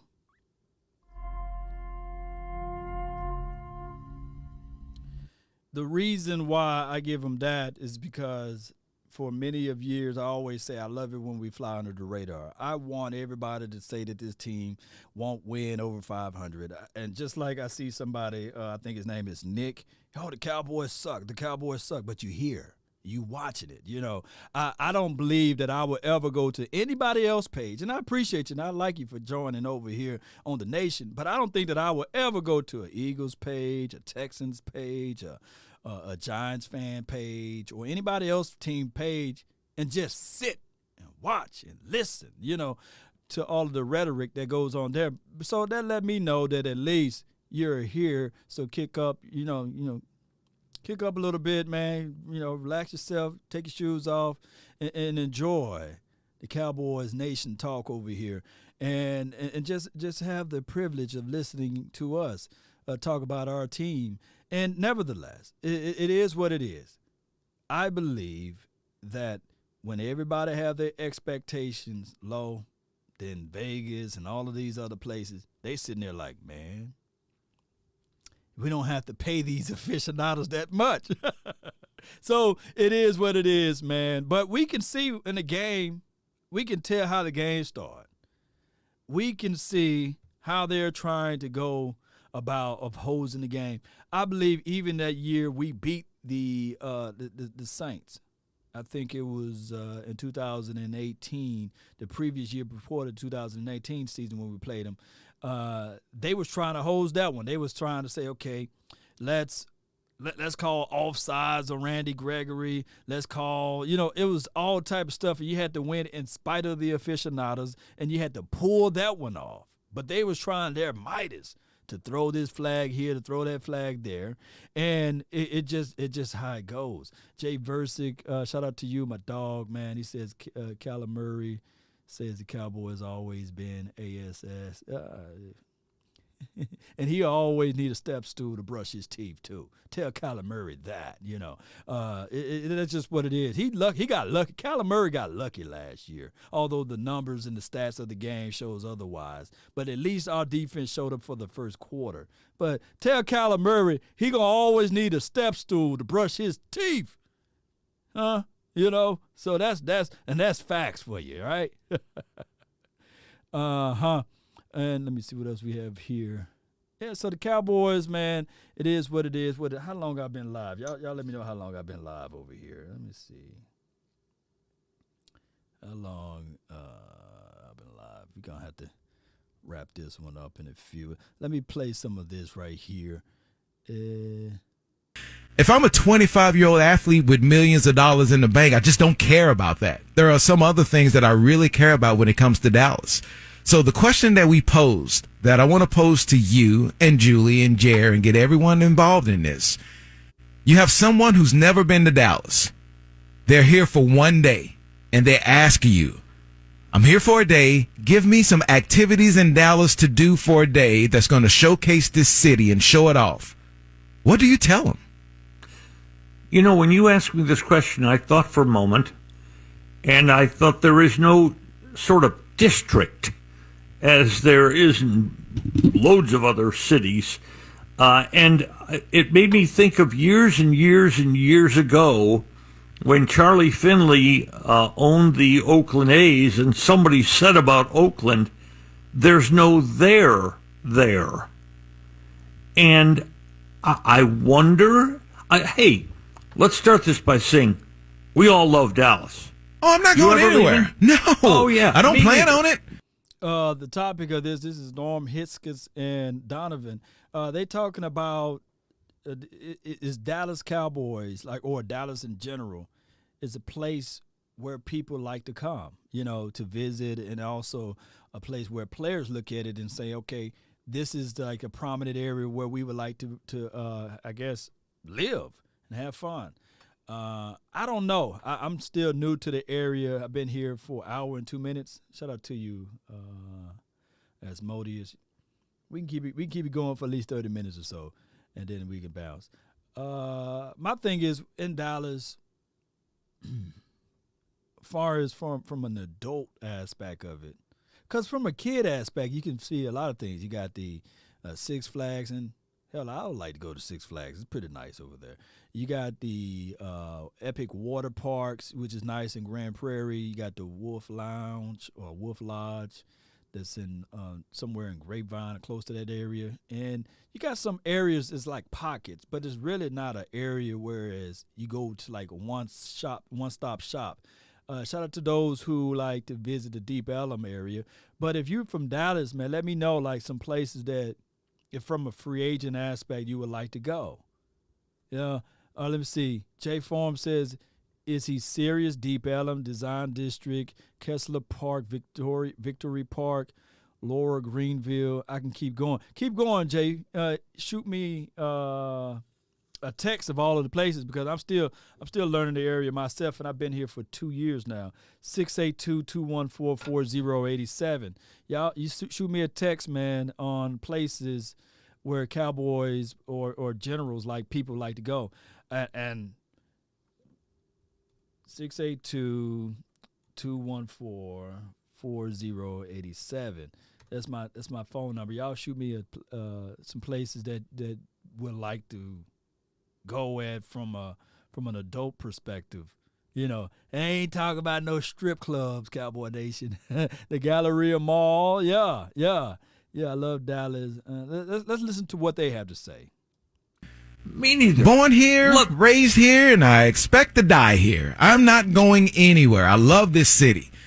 But when you try to appeal to an athlete to bring his services here and what they want and what they appreciate, you put Dallas on the table, And are we wondering why you don't grab those guys? Because when we're at training camp and we're talking to athletes and they're from all over, my first question that I always love to ask is, okay, growing up, what were your impressions of Dallas? And even the 24-year-old right now will say, you know, horses and cows and it's country and just all that other stuff, all the stereotypes of Dallas are still present right now to even young athletes.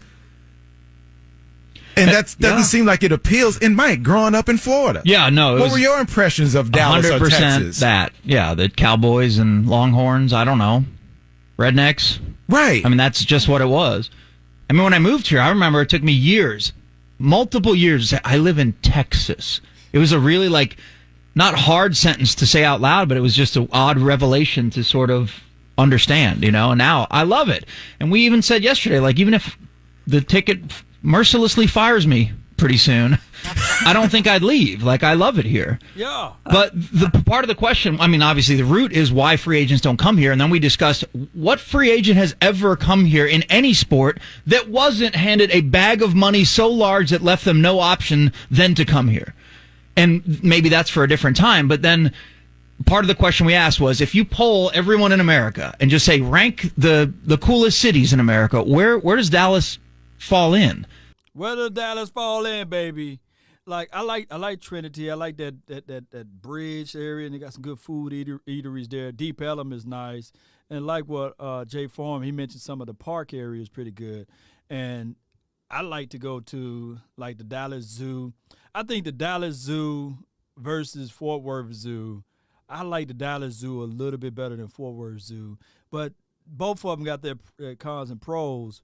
But give me the Dallas Zoo, for example, because of the fact that there's a lot of things to do, and I like the coolness of the Dallas Zoo versus the Fort Worth Zoo. The area's kind of, and I'm not shooting any shade at Fort Worth. You got to go through you got to park on the doggone street almost to get in there. But I'm still learning the area myself. But is that big enough to bring in a big free agent? Is that big enough if they want to have a nightlife and things like that? So that's what they're breaking down. Dak will win the MVP this year, just from Tim. And comeback player of the year. Yeah.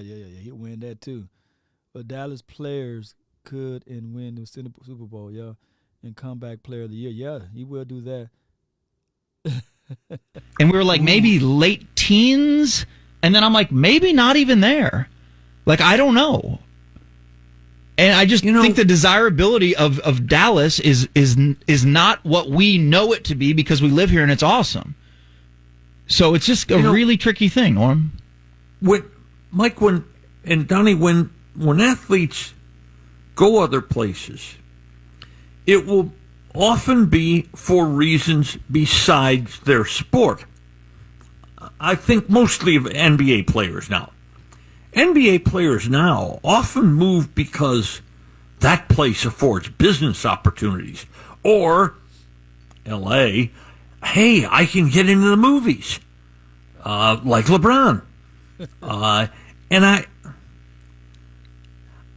I think Dallas is a fine city. When I thought of free agents that we got to come here, I thought, well, there really haven't been many. It's A-Rod, now, but it was the biggest bag of money that has ever been presented to anyone in his entire life that you can't turn down. I would sign any contract you wanted to give me to be paid the difference between what A-Rod got and the next highest bidder offer. Right. And then you think even go back further, and it was Dion. And that was a big bag of money for that time. And I think it may have been $35 million for 5 years, if I'm correct. But in the NFL at that time, that was huge. Oh, God. So, yeah, you have no choice but to pick Dallas. But, yeah, when you start ranking those cities, Miami, oh, my gosh. Right. Well, the party town. Let's go, Miami. New York, L.A., Chicago, Denver. I mean, they all come quick. Terrible, man. Come on now. And I just don't know where on a national level Dallas, if it may take a long time for anyone to say, oh, yeah. But, here's my observation of Dallas. And I know this is pretty much off topic for anybody that pretty much follow this channel. I say, man, hey, well, what about the football team? But here's my observation of Dallas, and this is true, a real observation from the outside looking in. I think Dallas just took over Houston as the most developed and, I guess, upcoming and population-wise. Dallas is now, I guess, more people are now living in Dallas opposed to Houston. I think that Dallas is still developing. They still building. You know, Grand Prairie was a couple of years ago was just like a little small city, as well as Plano and Frisco. Those were just, you blink and you threw that entire city. But now the connection aspect of it from Arlington, Grand Prairie, as well as Plano, those areas you drive down there, you will see that they're still developing. They're under construction. The volume's still low. Hey, so my thing is, Dallas area, just give it time. And I think in the next 5 or 6 years, you will see that, man, all of these little small cities are now connected. Man, it would just be like the place where you want to go, because now there's a good infrastructure to drive to Plano, to Frisco, Plano, all the way over to Addison, and all the way through Arlington and all of those other areas. Then more and more people will be like, man, I can get to one side of the town to the other real quickly. And some of the people that's living in Forney and some of these outskirts like Waxahachie and all of those other areas, they will be looking at it like in Mansfield, y'all go through Mansfield, man, it's nice, right? So there's a lot of areas, man, that's really my mic volume, man, there's got to be something wrong with my mixer. I hate it. But let me just finish playing this out, because I got it sky high on my end over here, and I can barely talk to you guys without hearing the reverb on my end. So if my mic volume is done, we'll just cancel this thing all the way out. But that was just my thoughts. We'll play the rest of this episode here, and then we'll close out. Oh, yeah, Dallas. And the dropping off in Dallas for a day, what do you tell them to go do? I love that you brought up that quote, Norm, because I brought that exact quote up to Donovan yesterday. It was Gertrude Stein who said of Oakland, there is no there, and I think that applies. Sometimes we leave work and I see tourists kind of walking around by the AAC. And in my head, as I'm overthinking everything, I'm one day expecting one of them to say, hey, what should we go do? I'm like, well, I don't know. That's where Luca plays. There's a lot of restaurants. A lot of good food, but you don't say go downtown. I wouldn't say go to Deep Ellum. Our downtown is bad. I mean, Bishop Arts, where I live, is lovely, but it's not that big, and there's some little shops. But I think Trinity Groves is nice. It's just restaurants, though. You go eat, and then after you're done eating, it's like... I think Clyde Warren Park has done a lot for this I agree. area. Okay. So you can plop them in the middle of the park. There's lots of stuff to do there. They go one way there in Uptown. There's tons of really good restaurants. They go the other way. There's museums, the aquarium, the Perot Museum. The aquarium JFK is cool. Museum, all those things. Yeah. No, I agree. I think that might be the answer. A good, like, kind of central location. It stinks because if there was, like, a ballpark right there, you could say, go to the baseball game and then go eat. Aha. Hey, Eastside said, what about Oak Cliff? Y'all better leave Oak Cliff alone, man. Oak Cliff is the bomb.com. Man, y'all leave Oak Cliff. Shout out to all of the Oak Cliff people in here. If you're Oak Cliff, man, let me know, man. OC. And then go to the House of Blues and go to a concert. You know, there's lots of stuff, but yeah, baseball park would make it a lot cooler. Because when we went to St. Louis for the World Series, when the Rangers were in the World Series, and it was something about hopping off of that public transportation and boom, the baseball park was right there. It's like, holy S. Yep. And that was my first time being in the city. Right, and right. Wrigley obviously is almost unfair because it's the best, but every neighborhood is just bars and corner bars and cool spots and great restaurants and stuff here. But when you talk about things to do, because Dealey Plaza, it's historical. Yeah, that and then might you go be down where he there goes. Like, and you go see look the at X in the middle of the road, and you take a picture, and then, oh, okay.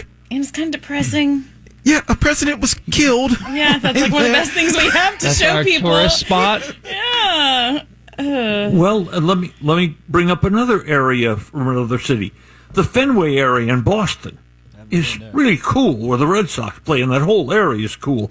And Washington and Baltimore, my goodness, the choices there. The National Aquarium, Chesapeake Bay. That area around Camden, y'all. Yeah, but see what they're talking about. What they're talking about is good stuff. You know, I haven't been in Fenway, but I'm planning to go in there 1 year. They're talking about areas that have been developed already. See, Dallas is still developing. If you go down there to Six Flags right now, you drive in your car, and if it's not a rental, you know, you're going to say some F-bombs and some S-words, and you're going to get your tires flat, and there's nowhere really to park. You're going to be mad at the infrastructure because you got to go all the way right here to go there. It's still a mess, but I say give it 5 to 6 years, man. If you're planning on moving to Dallas, man, go ahead and plan now, because 5 or 6 years, it's going to be crazy, man. Like, I kid you not, man, the area as far as the growth, if you bought a house, and then you buy a house now, you're going to be rolling in equity a year from now, 2 years from now, north of what you bought the house at, because the property is growing so quickly. And I don't want to get into details of it, but you're going to make some money just by buying property in Dallas. Even if if you're struggling to buy $100,000 worth of property as it relates to a housing, if it's $150,000, you buy it now, 5 years from now, 6 years from now, even a year from now, that joker going to shoot up $60,000 to $70,000, you know, in equity, and just along, because Dallas is growing so fast. And I just want to put that out there. So if you're in the mindset of renting out an apartment or something, no, just go buy some property. Oh, it's really cool. It is so cool. And it's nothing against Dallas. Understand, the only thing we're talking about this morning is when player X gets offers from 4 or 5 or 6 different teams. What might attract him more? And one last thing, you know, you might think the Cowboys, but the Cowboys have stopped paying big free agents. They sign a bunch of them, but they're the 1 year, small to medium contracts. Yeah, but at least the Cowboys are the Cowboys, so that you know, within itself has some allure. I don't think the other teams have that. No, and even the Cowboys. When was the last time a huge free agent? Yeah, and is it just the Cowboys' philosophy to not do that? If they were in the market to do that, would those guys come because it's the most valuable franchise in the world? That does have appeal, but there's still something magic about playing for the Cowboys. Sure. I think. I frankly don't know how it's so healthy after all these years, but it's definitely still there. But for the other sports, man, and that's why I don't know if we discount the no state income tax. I think that may be a factor, but they're signing deals where they can live in the best part of every town that has a professional city. You know, it's not like them getting nice land. Now, Julie brought up a good point of if they have families, I don't know, maybe there's good schools and maybe it's a good place. Public schools here. If you drive someone through Highland Park, it's gorgeous. That's where a lot of the hockey players, a lot of the athletes live there. It's a great family place. And if you're a young player, I think the club scene here is pretty good. We don't really know how that works, but I think this is a fun. It may be bumping. I don't know, but you do think of Miami and LA and New York as club scenes. Yeah. I don't. But I mean, even us, but I'm not in Donnie. I think it's bumping. Is it? What Okay. I hear. We need to try it out one night. Okay, we're going to do that. All right. Seriously. A show field trip. We've done this before, and a couple people ones are like, all right, I go to clubs. Yes, we can They have all a have night like out. one-word names. It's like Thrive. Or Yeah. I don't know. We're going to get decked out. Yeah, let's do it. Okay. I think it's pretty good. I would say Dallas is probably like top of the middle of the tier. You know, like not in the top tier, but in the middle tier and towards the top of NBA free agency cities. Oh my goodness, man. Let me see if I can do this right quick. Let me see if I can do this. Y'all bear with me, man.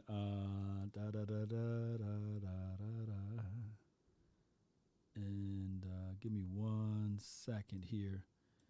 I see my dog over here. I know I got to do it this way, Jay.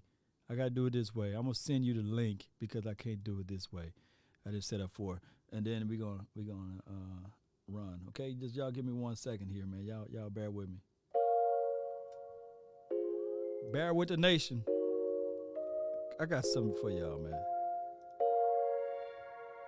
Watch this while I set it up.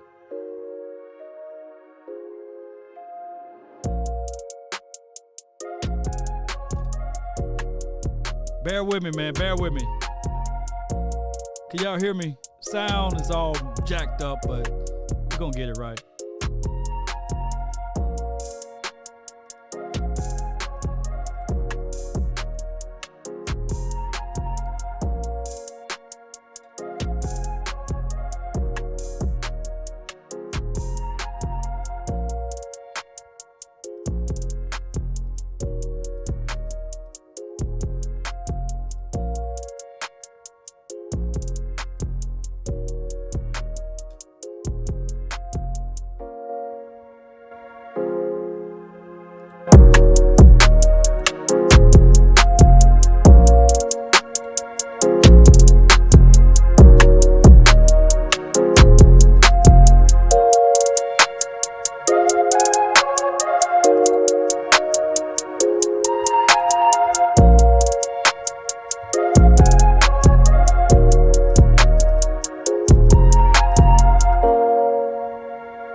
Yeah. Come on. Watch how that beat, that bass line come in. Yeah.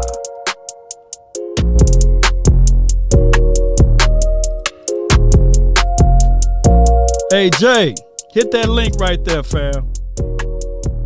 Jump in and get in.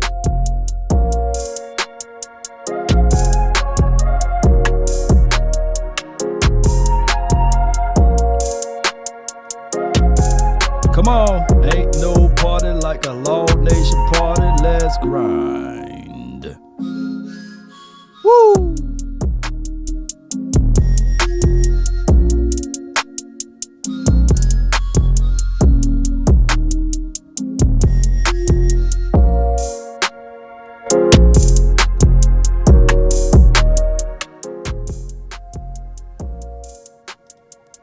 What's up, fam? Yo, what's up, Block? Can you hear me? Yeah, man. I heard you want to put on for your city, man. You know, I'm from Mississippi. Let me tell you something, dude. I've had it. I have had it. Who are those two guys? That was Norm Hitzkes and Donovan Mitchell from 1310, the ticket. Listen, one guy said that he lived in the Bishop Arts District Law. Are you familiar with where that is? Man, no. I ain't gonna... Okay. So Bishop Arts is, well, first of all, everyone who knows Dallas knows Oak Cliff. Okay. Oak Cliff is humongous, but Oak Cliff is in its own subset, like Irving, Grand Prairie. But Oak Cliff is Dallas. There's no such thing as an Oak Cliff, Texas. Nevertheless, well, let me ask you this. I suppose I did a tour because we're doing a family reunion setting, and I did a tour for Kid Park. Is in Oak Cliff. It's nice. It's beautiful. You got a beautiful lake. You got the rental area is nice, and it's in between that area or Winfrey Park. Which one would you pick? Or Winfrey Point, I believe.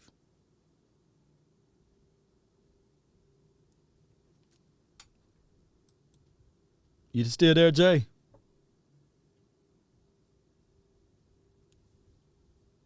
I can't hear you, man. What about now? Yeah, I can hear you now. Okay, sorry about that. No, both are pretty nice. It just kind of depends on, because there's plenty of grills, shade, because you know how our summers get. So it just depends on what you're into. Okay, just none of those places. But both of them nice. I see some people say, nah, neither. Well, I mean, it just depends on what you like.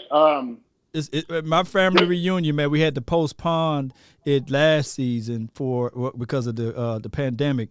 But for 2022, we are already in process of planning, and we got over 200 people. And I was thinking, okay, so I'm still doing the tour phases, and I'm supposed to go by there again next week because you got to do everything in advance because Dallas is growing so much. But nevertheless, man, I hate to derail it. I know you want to go over the areas of attractions, and that's some things I got to do too. Go ahead. Here's the deal, though. Like, again, the reason why I even brought up Bishop Arts District and Oak Cliff is because the guys who was on, I guess the guy who's doing the commentating, he says he lives in Bishop Arts. Well, Bishop Arts is nothing but Oak Cliff. Oh, wow. That's what Bishop Arts is. It's a subset that's newly developed in Oak Cliff. It's not far from Trinity Groves. I heard you mention that earlier. Mm-hmm. But here's the thing. Dallas, it's not known for a quote-unquote party scene, but the party scene, if you're into it, is lit. That's why there's so many athletes, and I will tell you this now, and of course, Law, you know this, but there are at least 20 athletes that I know for a fact. There may be more, but I'm just about 20. There's 20 athletes that I know that play for in the NFL that play for other teams but live in Dallas. I know this for a fact. Here's the thing. There has to be something attracting them to Dallas. And I can tell you now, it's not winning. Cowboy Nation, you're about to hate me. Dallas does not have a winning culture. So they're not coming. So when he says that free agents are coming or not coming here, they're not coming here because of the city. They're not coming here because the Cowboys haven't won a daggum thing. So that's not appealing. That's not appealing to somebody like a Julio Jones who is going to retire. That's why he said he wasn't coming to Dallas, because Dallas is not winning anytime soon. So no, players like that want to go to a team that they know has the best chance of winning. But it has zero to do with my city. This city is lit. Well, you're talking about in general, like the Mavericks as well as the Stars and the baseball team, the Rangers. Well, yep. We have issues with all of these guys acquiring free agencies or requiring guys that's from another team or guys in general that want to live in Dallas. Mm-hmm. So can you break that down, since you're more what are all familiar those than teams? I am? What do all those teams have in common, Law? There we go. Yeah, you go. Yeah. None of them are winning. None of these teams are winning. So again, it's not the city. It's that these players want to go to a team that they can win a championship in. And again, it is what it is. But it has nothing to do with the city, because again, there's so many athletes who live here but don't play here. And again, so if that was the case, and not to mention, there's players who, when they retire, where do they come to live? In Dallas. It has nothing to do with the California move or any of that other stuff, because it's not even the same industry. The fact is, Dallas is an awesome city. These two guys just don't get out. Like, case in point, Stacey Elliott had a beautiful event in Trophy Club yesterday. Beautiful event. If you saw how many people were there, have you been out to Trophy Club, by the way? No, I haven't been to Trophy Club, man. Where is it located? Have you heard of South Lake? Yeah, I heard of South Lake. I've been through there. Okay. So South Lake is where DeMarcus Ware and Jason Witten live. Yeah. Trophy Club is literally right beside it. It's its own little subset. Ross Perot owns most of it. So, but it's a really nice area. A lot of golf tournaments were there. In 2008, that's where Tony Romo broke his pinky being irresponsible and screwed up the 2008 season. But that's a whole nother topic. But yeah, Trophy Club is really nice. A lot of golfers come here. Trophy Club is beautiful, actually. So again, I don't know what these guys are talking about. There are so many hot spots in Dallas. They were talking about the club scene. The club scene is nice. Granted, it's way better than LA, because LA's club scene dies off at 1 a.m. So I don't know what he was talking about. What's the best club scene out here in Texas? It depends on what you like, because you can go to Deep Ellum. Like, in fact, it is almost 3 o'clock. I will be heading that way in 2 hours. So you can be you can be out in Deep Ellum and just have free. I mean, you can you can literally start in Uptown, and from Uptown just migrate on down, and you'll be out. Well, it just depends, like I said, it just depends on what your scene is, whether you're more of a So my jazzy family side. reunion is in 2022. Okay. And we're looking for places to go. That Deep Ellum is one of the places. But as far as the park area where you can rent out spaces and locations, where would you have your family reunion at? In Trophy Club. Okay. How far that is from, like we got to look at what locations as far as. So Trophy Club a lot of your people, are they coming in from out of state? Miami, Mississippi, of course, California, Chicago, and I got a gang of people coming from Houston. Trophy Club is 20 minutes from the airport. Which one? The DeSoto? I mean, not DeSoto, but DFW or the Love Field? DFW. Oh, okay. I'll text you a few Shoot me, places. 'Cause text me all of the good stuff, man. Because I'll I text said, you a man, few why would they places. Why would they let me plan this family reunion? I got so many things going, and I said, man, I know I got a nation full of people, man, that know everything out here. But so far, we was looking at that area as far as like downtown.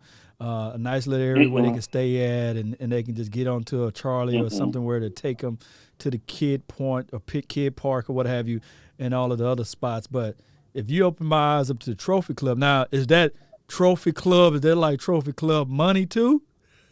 It is, but wait, I'll tell you, it's not as expensive as you think.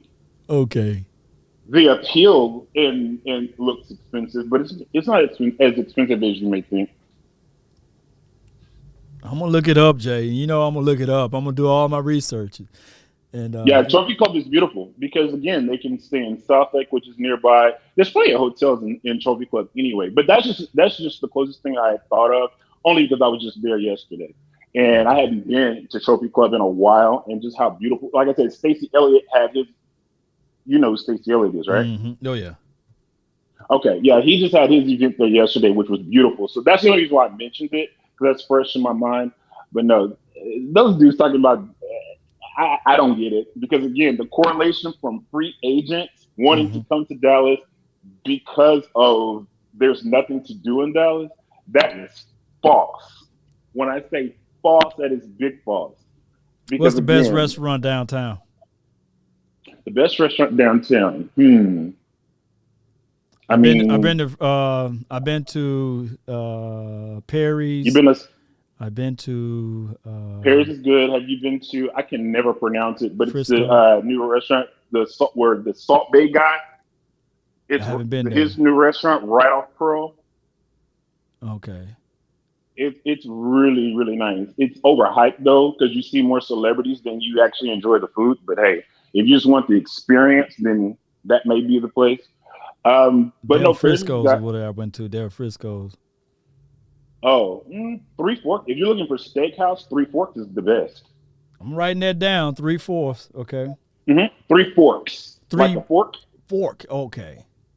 Three Forks. It's headed towards the Addison area, like you're going towards the Galleria. It's right up the tollway. Okay. There's a Ruth Chris right beside it, but Three Forks is amazing. Okay. G. Lincoln's is good too if you're looking for somewhere downtown. Look at you, man. Boy, you got it going on for me, man. I appreciate it, dog. Listen, Dallas is my city. That's why I was like, I don't know what this guy is talking about. Because if he knew what I knew, especially if he knew about tonight, he'd be, I'm sorry, I don't know what this guy's talking about. But again, it's a generational gap, so I kind of get it too. Because that would be like my dad saying, oh, I'm going to go. But then too, my dad would never say there's nothing to do, because there's plenty of things to do. And Law, you need to try to get into the Status Club. I'll shoot you some information. Yeah.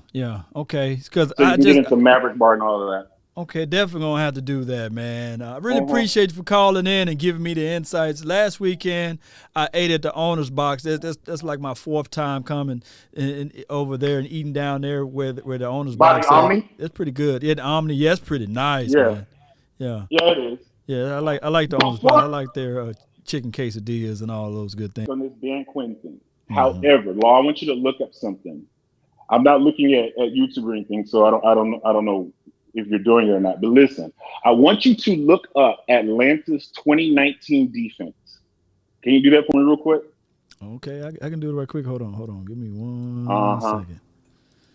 Atlanta's 2019 defense. Let me see. I'm almost there. I just got a highlight reel pointing out Atlanta 2019 defense. And go to let me see if there's Pro Football Reference. All right, let me pull it up so everybody can see. What are we looking for in general, though? Well, number one, what was their defensive rank? Defensive ranking? We're going to start there. Come on, give me something. Defensive rank 23rd. Offensive rank was 13. Their offense has always been good. Even though, remember the year that they won, they went to the Super Bowl. That offense was ranked number 1. Okay, I want you to keep that in mind too. By the way, Atlanta's always had a high-powered offense. But if you go through the years, how Dan Quinn was there for 5 years, that defense was never ranked above 17. And I bring 2019 up for a reason.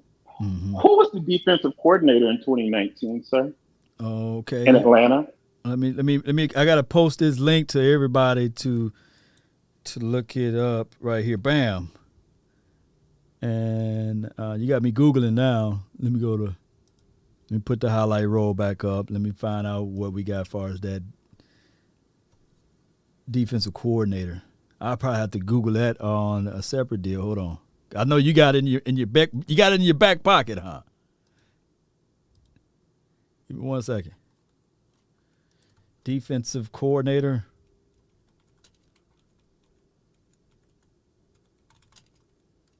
Atlanta Falcon. You said what year? 2019?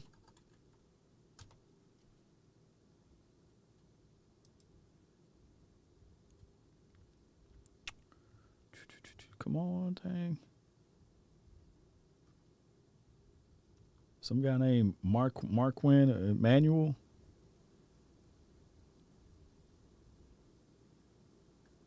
You still there? Jay, we can't hear you, man. Y'all put in the chat, man, who was the defensive coordinator for 2019. Can you hear me? Yeah, I can hear you now. Okay. Some guy named Manuel or something like that. Or they got it wrong. Mm-hmm. No. In 2019 in particular, it was Dan Quinn. Dan Quinn not only called the defense, he was the head coach. That's too many hats, though, man. Well, Belichick did it before too, and we always, and even in, and if you think about it, there was years where McCarthy was also the OC and also called plays, so it's not uncommon. Right. But here's my point: everyone is really, really hyped on Dan Quinn, and you know me, I'm skeptical until I see it, because again, right, everybody was hyped up on Mike Nolan, and I laughed. I'm not quite laughing as hard about Dan Quinn, but I am chuckling. Dan Quinn had a total of 5 years in Atlanta, and his defenses were atrocious. And each year, including 2019 when he called the defense. Law, my challenge to you, I want you to pull up the All-22, specifically watching the Atlanta 2019 defense. And what you're going to see is going to shock you. And again, Dan Quinn called the defense in 2019. That was the only year he called the defense. Who's Mark Quinn? Who's Mark Quinn Manuel though? He's showing up as the defensive coordinator. Was that like a situation where they were just utilizing him? Chris Richard, like the Chris Richard scenario. You know, I think kind of how Dallas called it, that passing game, whatever. Yeah. But who actually called the defense was Dan Quinn. Also, again, and I know drafts are they're a crapshoot. Dan Quinn drafted Takk McKinley in the first round. Let's just say that. Takk McKinley has probably one of the biggest busts ever. When he did that rant across the stage and Deion Sanders had to calm him down, I knew he was going to be a bust then. And guess what? And he is still a bust. So again, Dan Quinn is not getting me excited about this Cowboys defense. I can't wait to see him in action in Oxnard. But again, I'm not excited because, again, Dan Quinn, outside of him riding the coattail of Gus Bradley's defense in Seattle, I have never seen Dan Quinn, and nobody can tell me different. I've never seen Dan Quinn build a defensive philosophy wherever he was. One person who has, and again, even though it's a head coach, but we've seen this before, a defensive-minded head coach always brings in their philosophy. In 2007, who was the Cowboys head coach? In 2007, it was Jason Gary, right? No, it was still it was Wade Phillips. Wade Phillips, yeah. Wade Phillips brought his defensive philosophy, even though he was a head coach. He brought his defensive philosophy to Dallas. That's why in 2009, the Dallas Cowboys had the number 2 ranked defense, which carried them to the playoffs and got their first playoff win because the offense was up and down that year. It was that defense.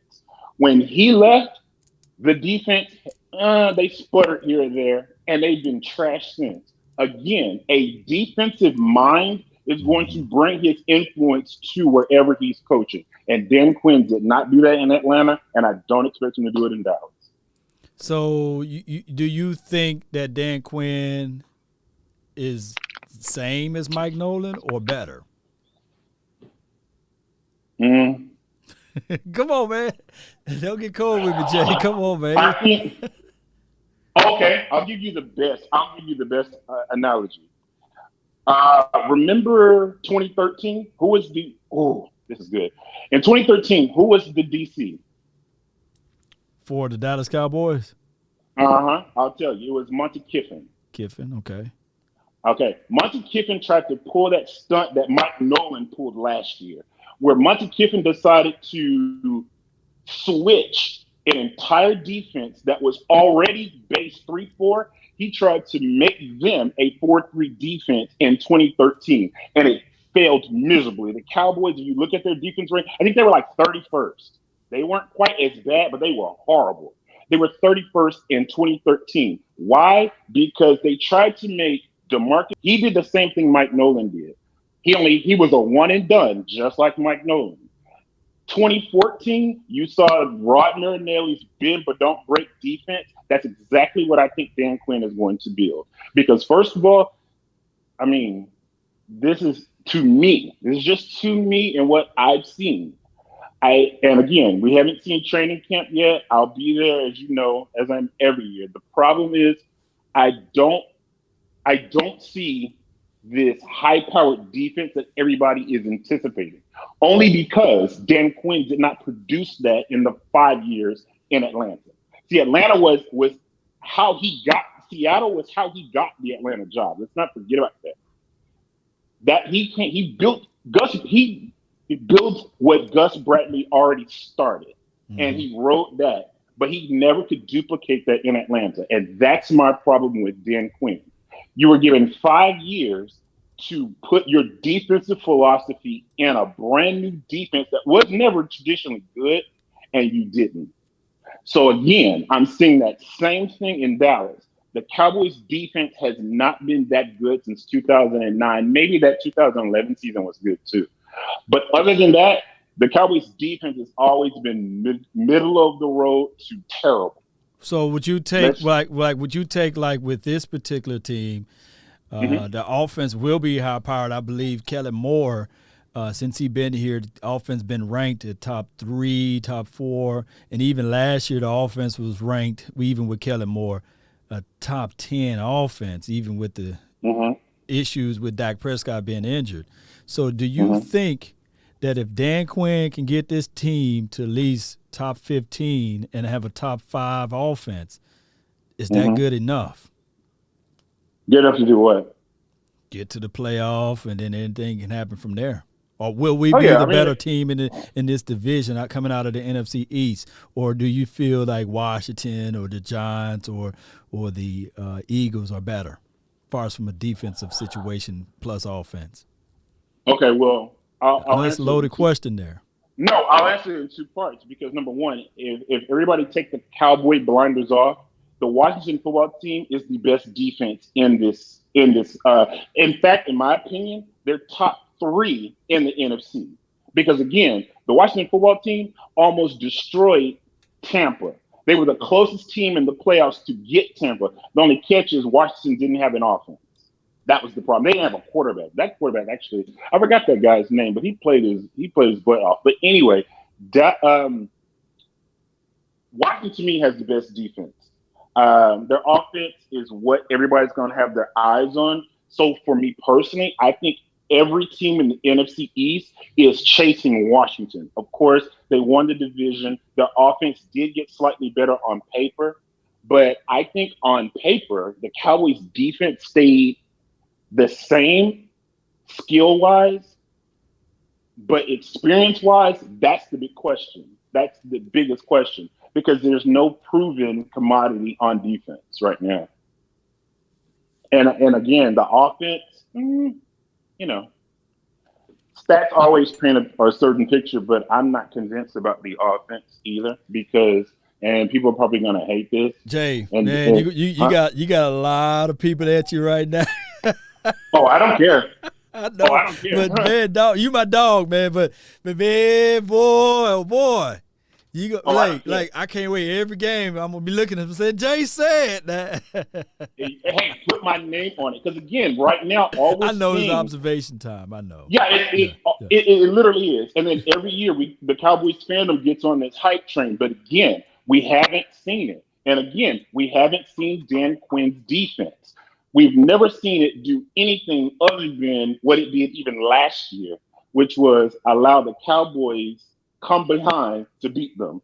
Again, we've always seen Dan Quinn's defenses sputter at the late. We've seen that. We didn't see him do anything different. Well, Jay, let's break it down into these type of factors, though, because I know you work closely with these players.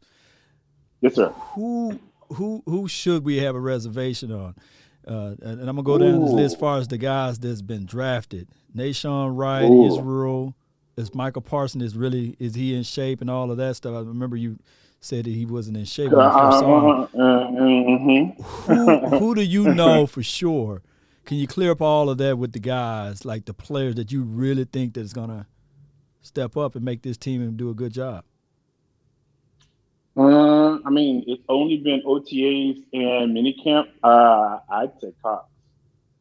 I'd say Jabril. Okay. He's going to be the breakout player.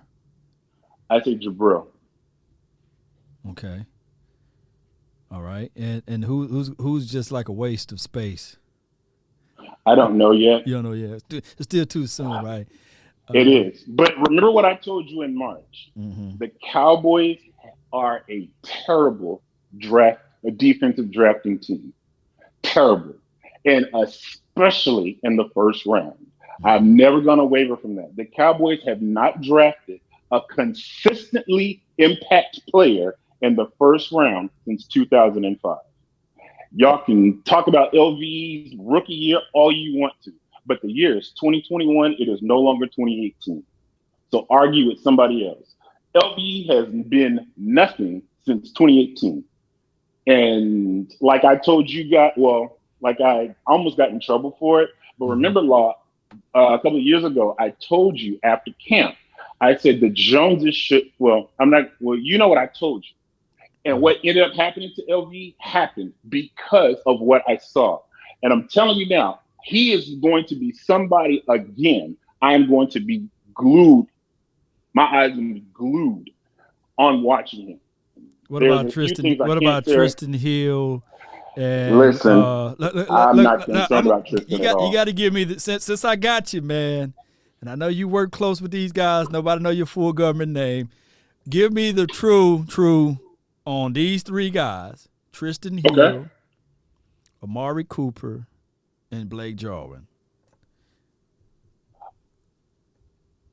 Okay, so let's go with Blake. I knew they were going to draft a tight end and pick up one.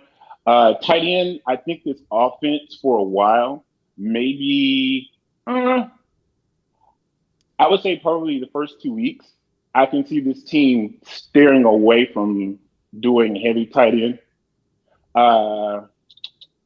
And that's why the focus is shifted on so many receivers. By the way, my early pick is this: when we do roster building, the Cowboys are going to run six wide receivers. Oh my goodness.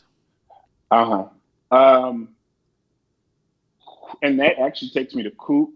Coop, that was just cleanups. I just think that they're being cautious. I really think so. And then given Coop's history. Mm-hmm. Who's the third? The Tristan Hill, because he's coming off of injuries, and I know you work with those guys on that. So I was Tristan, I honestly think is the one to watch out for.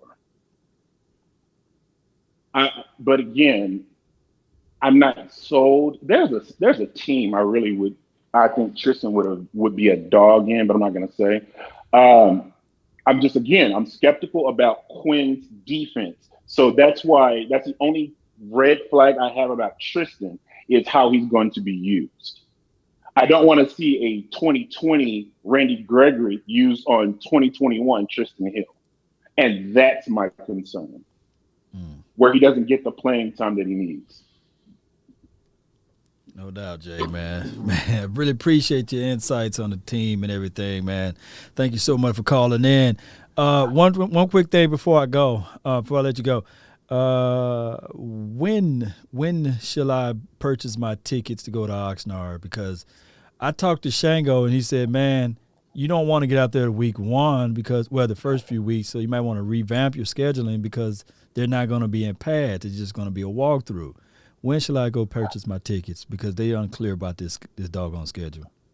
Yeah, that's what I was telling you in the chat, and you probably missed it. So that's why I was asking you if you got the schedule yet. I haven't gotten the schedule. I only thought that they released it and they said July the 21st. So I already started booking my rooms and getting my flights together.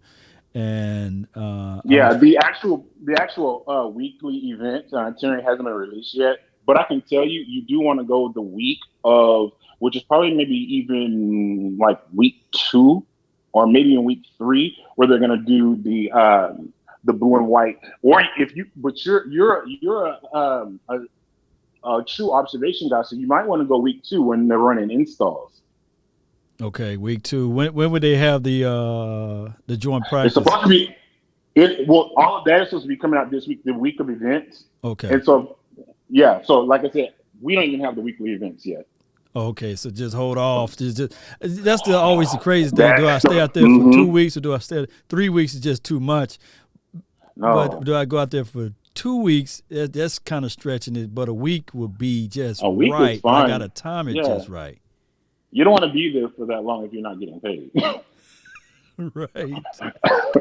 Because trust me, I wouldn't do it. It's boring. No. But I appreciate you, Jay, man. Thank you so much. Yeah, when I get this, if I get the schedule, well, I'll get the schedule before you will. So I'll shoot it to you, and that way you can probably best decide. Man, text it to me, man. Appreciate you, bro. Will do. All right, good show. Later. That's my dog, Jay, man. Let me give him one of these right here. I saw Uncle Charles jumped in on that link. And I do have Miss Jessica here waiting in the lobby area. Let me bring her on, and then we'll close this thing out. But shout out to you, Miss Jessica. How you living? Hi, how are you all? I'm doing fine. Oh, that's good. I didn't speak to you in a long time, so it's good hearing your voice. It is. Yes, sir. To the thing about well, it's a lot of places uptown. Like I said, I worked as a security guard, and there was a lot of people up there. It's a lot of food places up there in uptown. Mm-hmm. I know at the top of Tacos and Tequila, you can rent that, and it'll be closed off for you and your family. I don't know how much it costs. Well, you talking about for the family reunion deal? We got about 200 people, and I was looking at it like from a space jump area I can get for the kids, and maybe just get a DJ. Don't want to do a lot of cooking, so we're gonna look for food vendors. So we got time to take and the time Omni to is get there. good. Dallas, downtown Dallas. A lot of people used to rent different rooms inside of the convention center. And then you also got the Omni right there in the hotel rooms and stuff right there. Mm-hmm.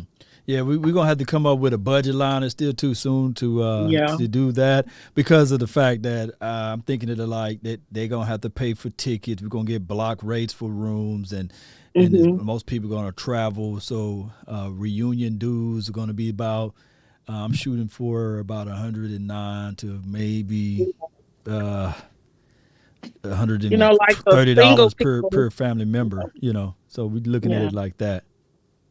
Yeah, that's how our family used to do it too. And then the kids, of course, $55 to $60, and we got to have a cutoff age. So it's a lot of planning involved with family reunions. So, but I just want people when they come to Dallas that they'll leave with the mindset of saying, good feeling. Yeah, because our last family reunion, it was over there in California, and it was over in San Francisco. And so, I got I some know they family had members. ours at a park out there. Yeah, it's nice over there. There's a lot of things to do as far as the Bay Area, and they had a good time. So now it's one of those things like, well, we're gonna pick, because I'm over here. I was just cocky with my Cowboys. I was just talking about all of the Cowboy stuff, and so they were like, well, we're gonna pick Dallas. Then we're gonna have it where Law at. I was like, oh Lord. Right. And I said, man, I'm new. I'm only been here for they want to probably year. be able to go to a game with somebody out here. Yeah, well, it's going to be in July. So we have, June the 25th, 2022. Oh. So it'll be right after one holiday, right before the other. So we'll figure it out, though. We got a long way to go from here, But to the point where he's talking about Dan Quinn trying to talk about this man past and all this.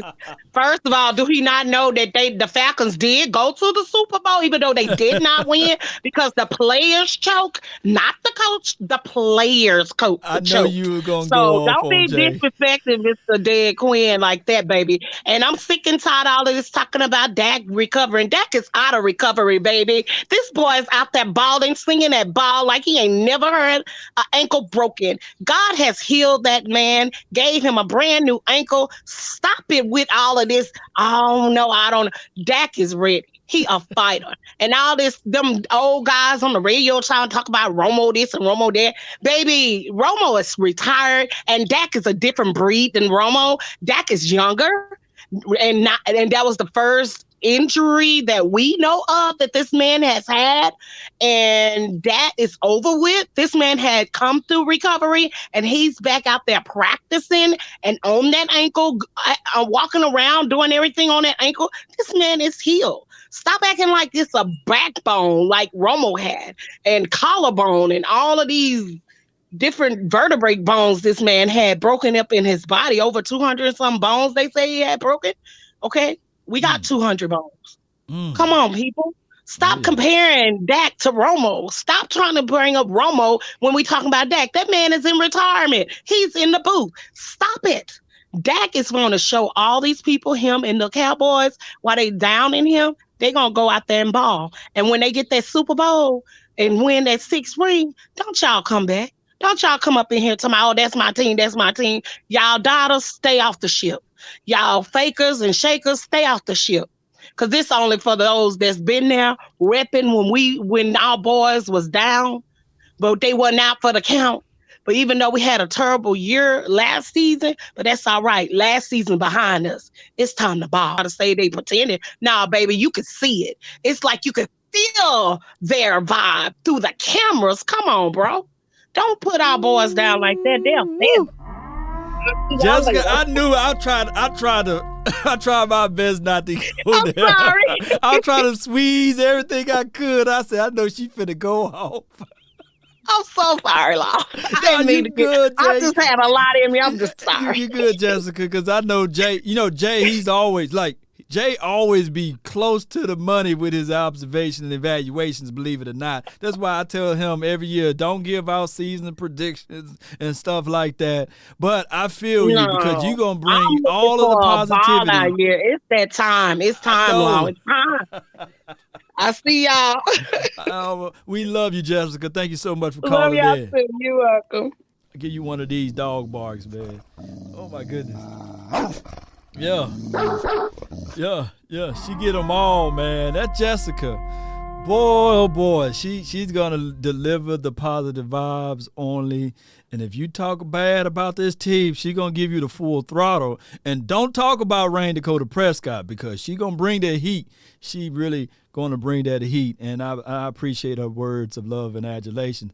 Next, man, we got the mighty, and I'm talking about the mighty uncle of all. Here he go. You're live.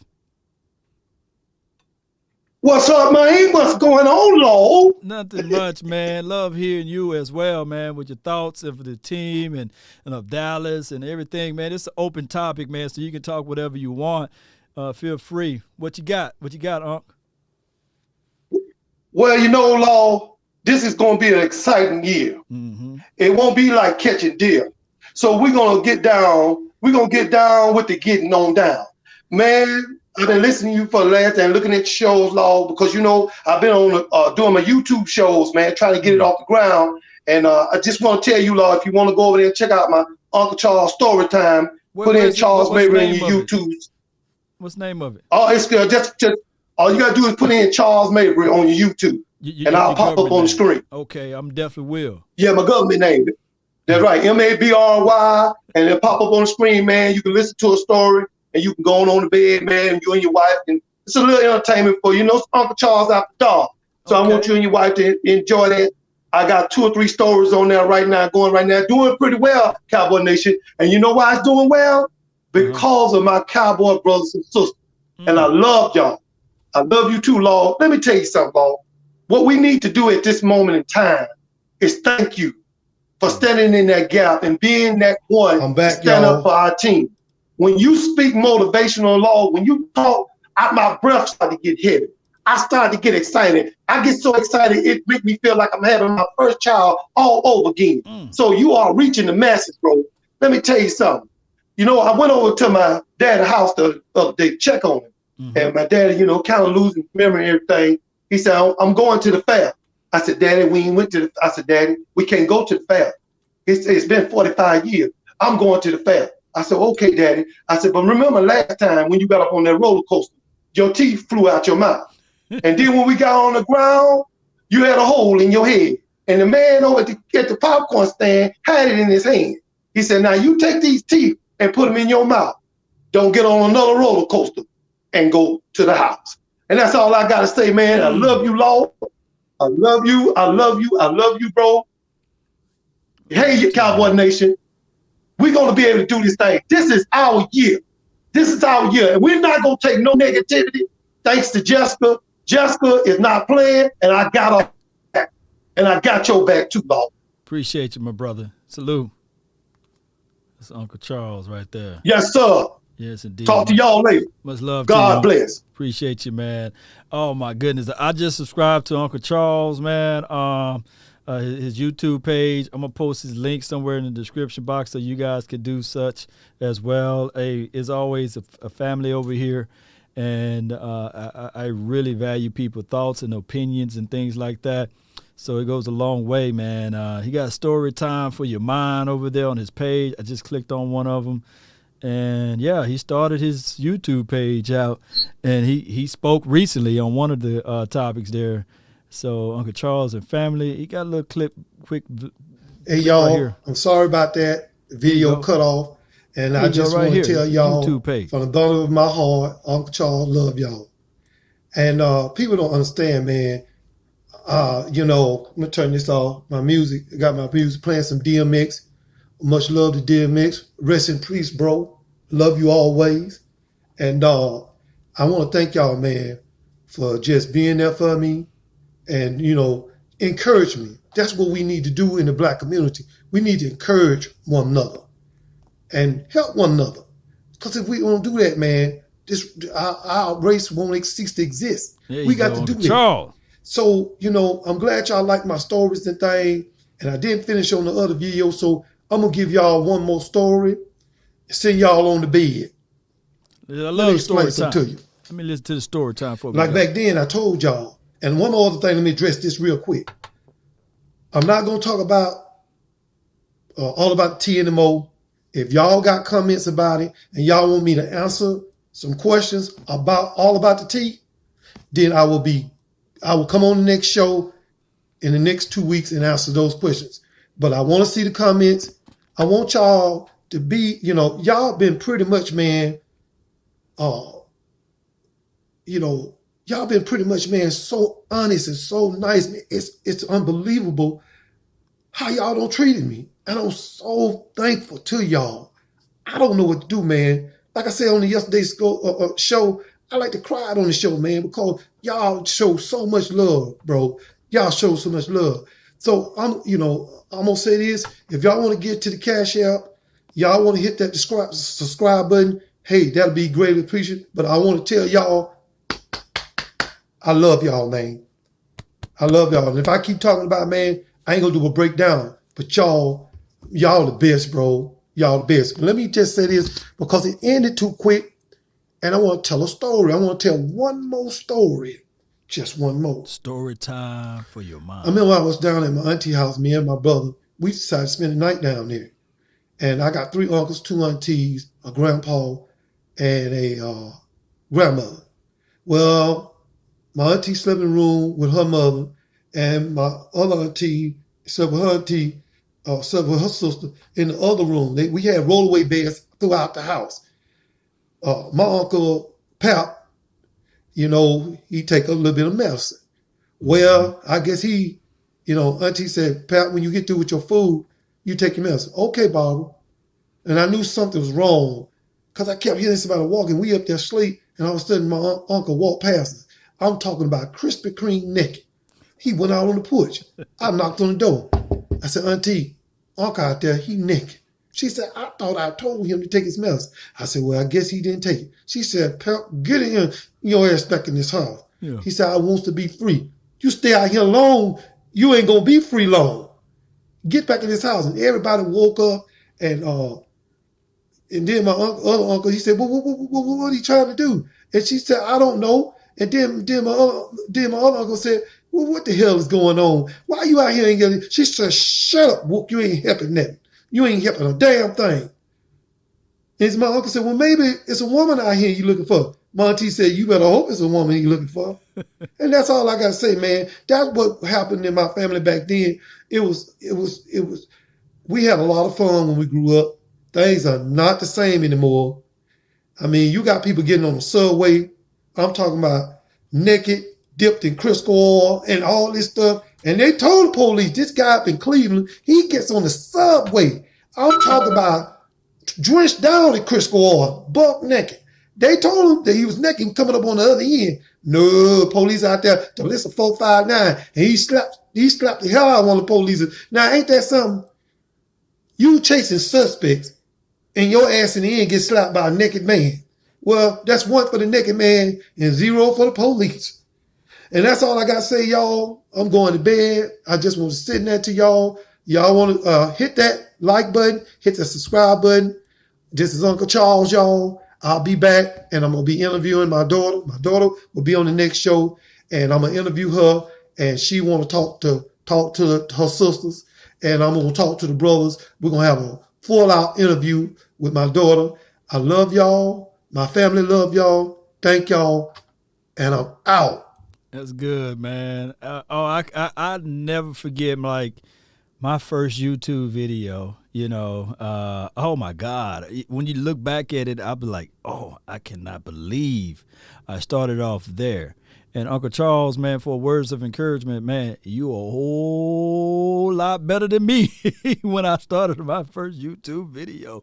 So continue, man, to put out your storylines and story detailings there, and I will share the information, and y'all be sure to subscribe to Uncle Charles because that's some good stuff, man. Just authentic, and the storyline, the story analogies and situations that he bring forth, second to none, man. Just think about it. You see a naked man with grease and stuff buttery, slippery all over him. And you can try to call the police on him, you know. How you going to get him? How you going to stop him? You know, so, because now he can slap you, and you try to grab him, he going to slip up out of that thing and continue to move. So his storylines, guys, storylines within storylines and analogies, and I love it. I don't like it at all. I love it. So y'all continue to support Uncle Charles and his storylines to help things go through. Look, do a storyline every night, man. Continue to put those things out there. Yeah, so really appreciate you guys for tuning in. Thank everybody for watching and subscribing to the channel. Story time, or a line for your mind, Cowboy Nation. Hey, in order to be great, you got to start somewhere, and you got to start. You can't just sit there and say, okay, look, I hear people all the time say, man, hey, when I get the right camera, I'm going to start my YouTube page. Or when I get the right sound equipment, I'm going to start my YouTube page, man. No. Start it now. I started everything from a cellular phone. So just start, man. Just start getting out there. Put your content out there. Put everything that you can out there to share with everybody, your thoughts, your love, and adulations. And who knows, man, anything can happen. Ain't this right, Cowboy Nation? On my way out, man, I want you guys to write this down. I say it all the times, man. So you guys might have it already in the mind and the mentals of your heart, soul, and sinew. And it's just like what Uncle Charles said, man. You got to just get out there and do it, baby.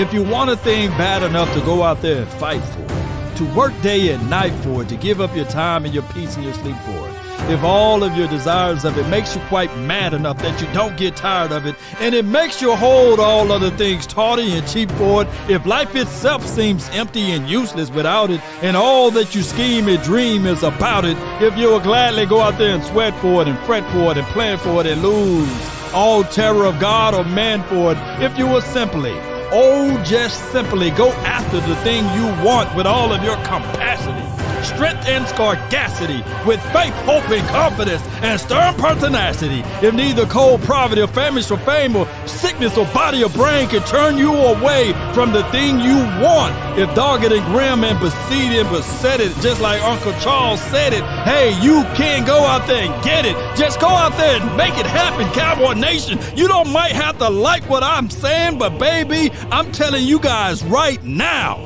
from the words that coming out of your mouth, you can change your future. You can change what people think about you with. And I can tell you right now that even with the faith and confidence that Uncle Charles said with his storyline for your mind, he can make things happen, baby. Yes. By tomorrow, he can have 1,000 subscribers. All it takes is one person. By next week, he can have 2 million watchers. You know, it can happen, but you got to at least start it. You got to at least go out there and fight for it. That's all I'm saying, Cowboy Nation. You might not like who I am or what I do, but I come here to tell you that I'm going to spit nothing but the truth. So when you walk around me, you might have to pull out that umbrella because you say, man, that this guy is spitting, huh? Let's go, Cowboy Nation. Let's continue to grind and shine. Where those fire emojis at, man? Shout out to my dog, Uncle Charles. Shout out to my dog, Jay. Shout out to Jessica. Shout out to those who called in. Shout out to everybody that watched this thing and share and support this channel. Let's continue to grind, baby. Turn me up, baby. Yeah. Shout out to all of the doubters, baby. Turn me up. Yeah. We dogs over here, baby.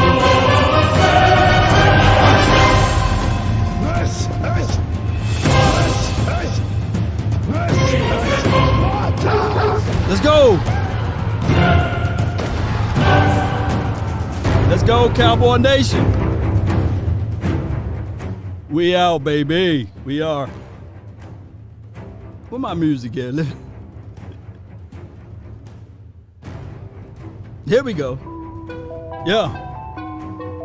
Let's grind, baby. I'm giving a shout out to everybody I can see and read over here. Really appreciate you guys. It's been a long marathon type of episode. That's because I didn't put in no work yesterday. Yeah. Come on. Go. Shout out to you, Choctaw. Freeze. Run. What's good? Supreme. What's good? Auntie, I see you. Let's go. Jay. Yeah. Y'all do me a favor. Subscribe to this channel. Yeah. Stay at home, ladies. Ride a cowboy. Yeah. Mike, what's good? Yeah. Asmodeus. Tell him. Yeah. Come on. Shout out to y'all, man. Shout out to y'all. What we tell them? Law. Nation. Shout out to you, Uncle Charles. Paul. Go. In my own lane, finger roll. I would never sell my only soul. Never. Heard your whole team was for sale. Heard it's on the market for the low. Who the realest, we might never know. Law. Second, you go play a role. Come on. Give you the world when they sign you up. Try you out and then watch how that beat come in. Oh.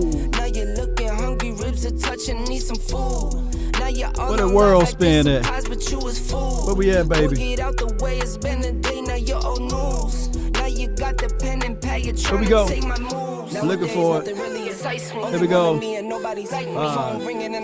Yeah, here we go. Yeah. Freeze, photo, please, no photos, G's, no, please, no photos.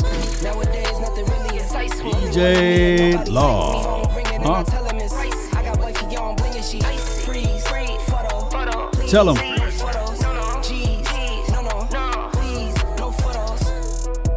For my dog Randy Gregory, Boss Man, Fat. Let's go.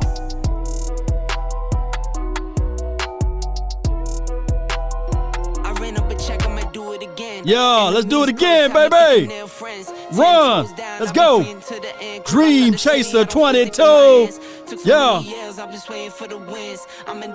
Trade day. Yeah. Turn me up. Yeah. Let's go. Yeah. I'm just doing me. Everything is on me. Oh, you matter what? Add it up. Bankroll. There we go. Let me see some fire all over this thing, baby. Shout out to you, Jess. It's on me, baby. It's on me. Told you I'ma do me. Why you hating on me? It's not adding up. I do roll like a Mack truck. Country heart. I'm a cop a farm and go act up. Lot of scars. I was cold. There you go, Jernigan. Keep it real. I do this once a month. I don't rap much. Just hit the money. It was stacked up. Only buying car ticket tatted up. All that other bull don't matter much. You only climb me. I put the ladders up. No fault. Come on. I done doubled up on the workload. Tell the haters, lean up, lean forward just a little bit. Pray up, get money, then we lay low. Yeah, come on. Stream Labs, let's go. Just doing me, baby. Yeah. We grind over here, baby. No time to stop.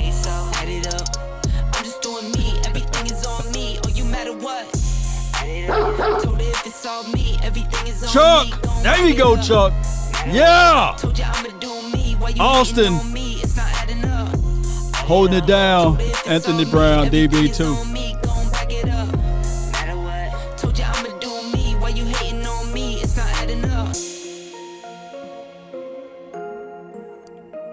Y'all said y'all liked this groove the other day, so let's slow it down just a little bit. Ain't that right, Chandra? Yeah. Come on. Y'all mellow out just a little bit with the nation. Without the hesitations or deviations. To the matter of fact. Simulate your mind as you sip on a cold glass of wine, huh? Yeah. In time, we want to revive the good feelings. Because we live, baby. Like 95. Hey. Hey.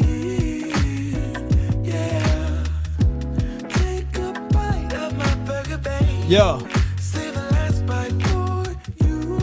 Just for you. What you tell them? Tell the ladies.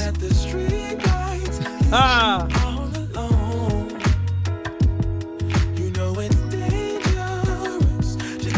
Just rock with the nation.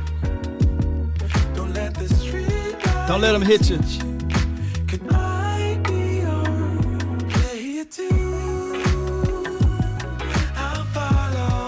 Y'all rock it out with the nation, baby.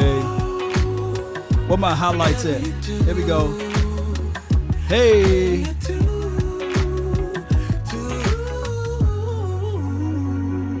Come on. Shout out to you, Montgomery.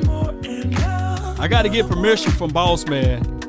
I reached out to him. Y'all tweet him and tell him, man, release his music over to the nation so we can play it freely.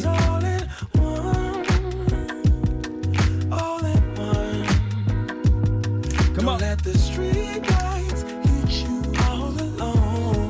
You rocking out to the nation, baby. Nick, I see you. I feel you. Don't let the street lights hit you. Can I be on? Play it too. You ride through Deep Ellum. You coasting. Shout out to South Lake. Shout out to Oak Cliff. Shout out to Cedar Hill, Mansfield, as well as DeSoto. If a paper crane can fly, then forever doesn't feel that far. Oh yeah. So far. So far. So far. If a paper crane can fly. Let's go, Cowboy Nation. Then forever doesn't feel that far. So far. So far. If a paper crane can fly. Fly on. Sing it. Fly on, fly on, fly on. Frisco, Texas, you're live.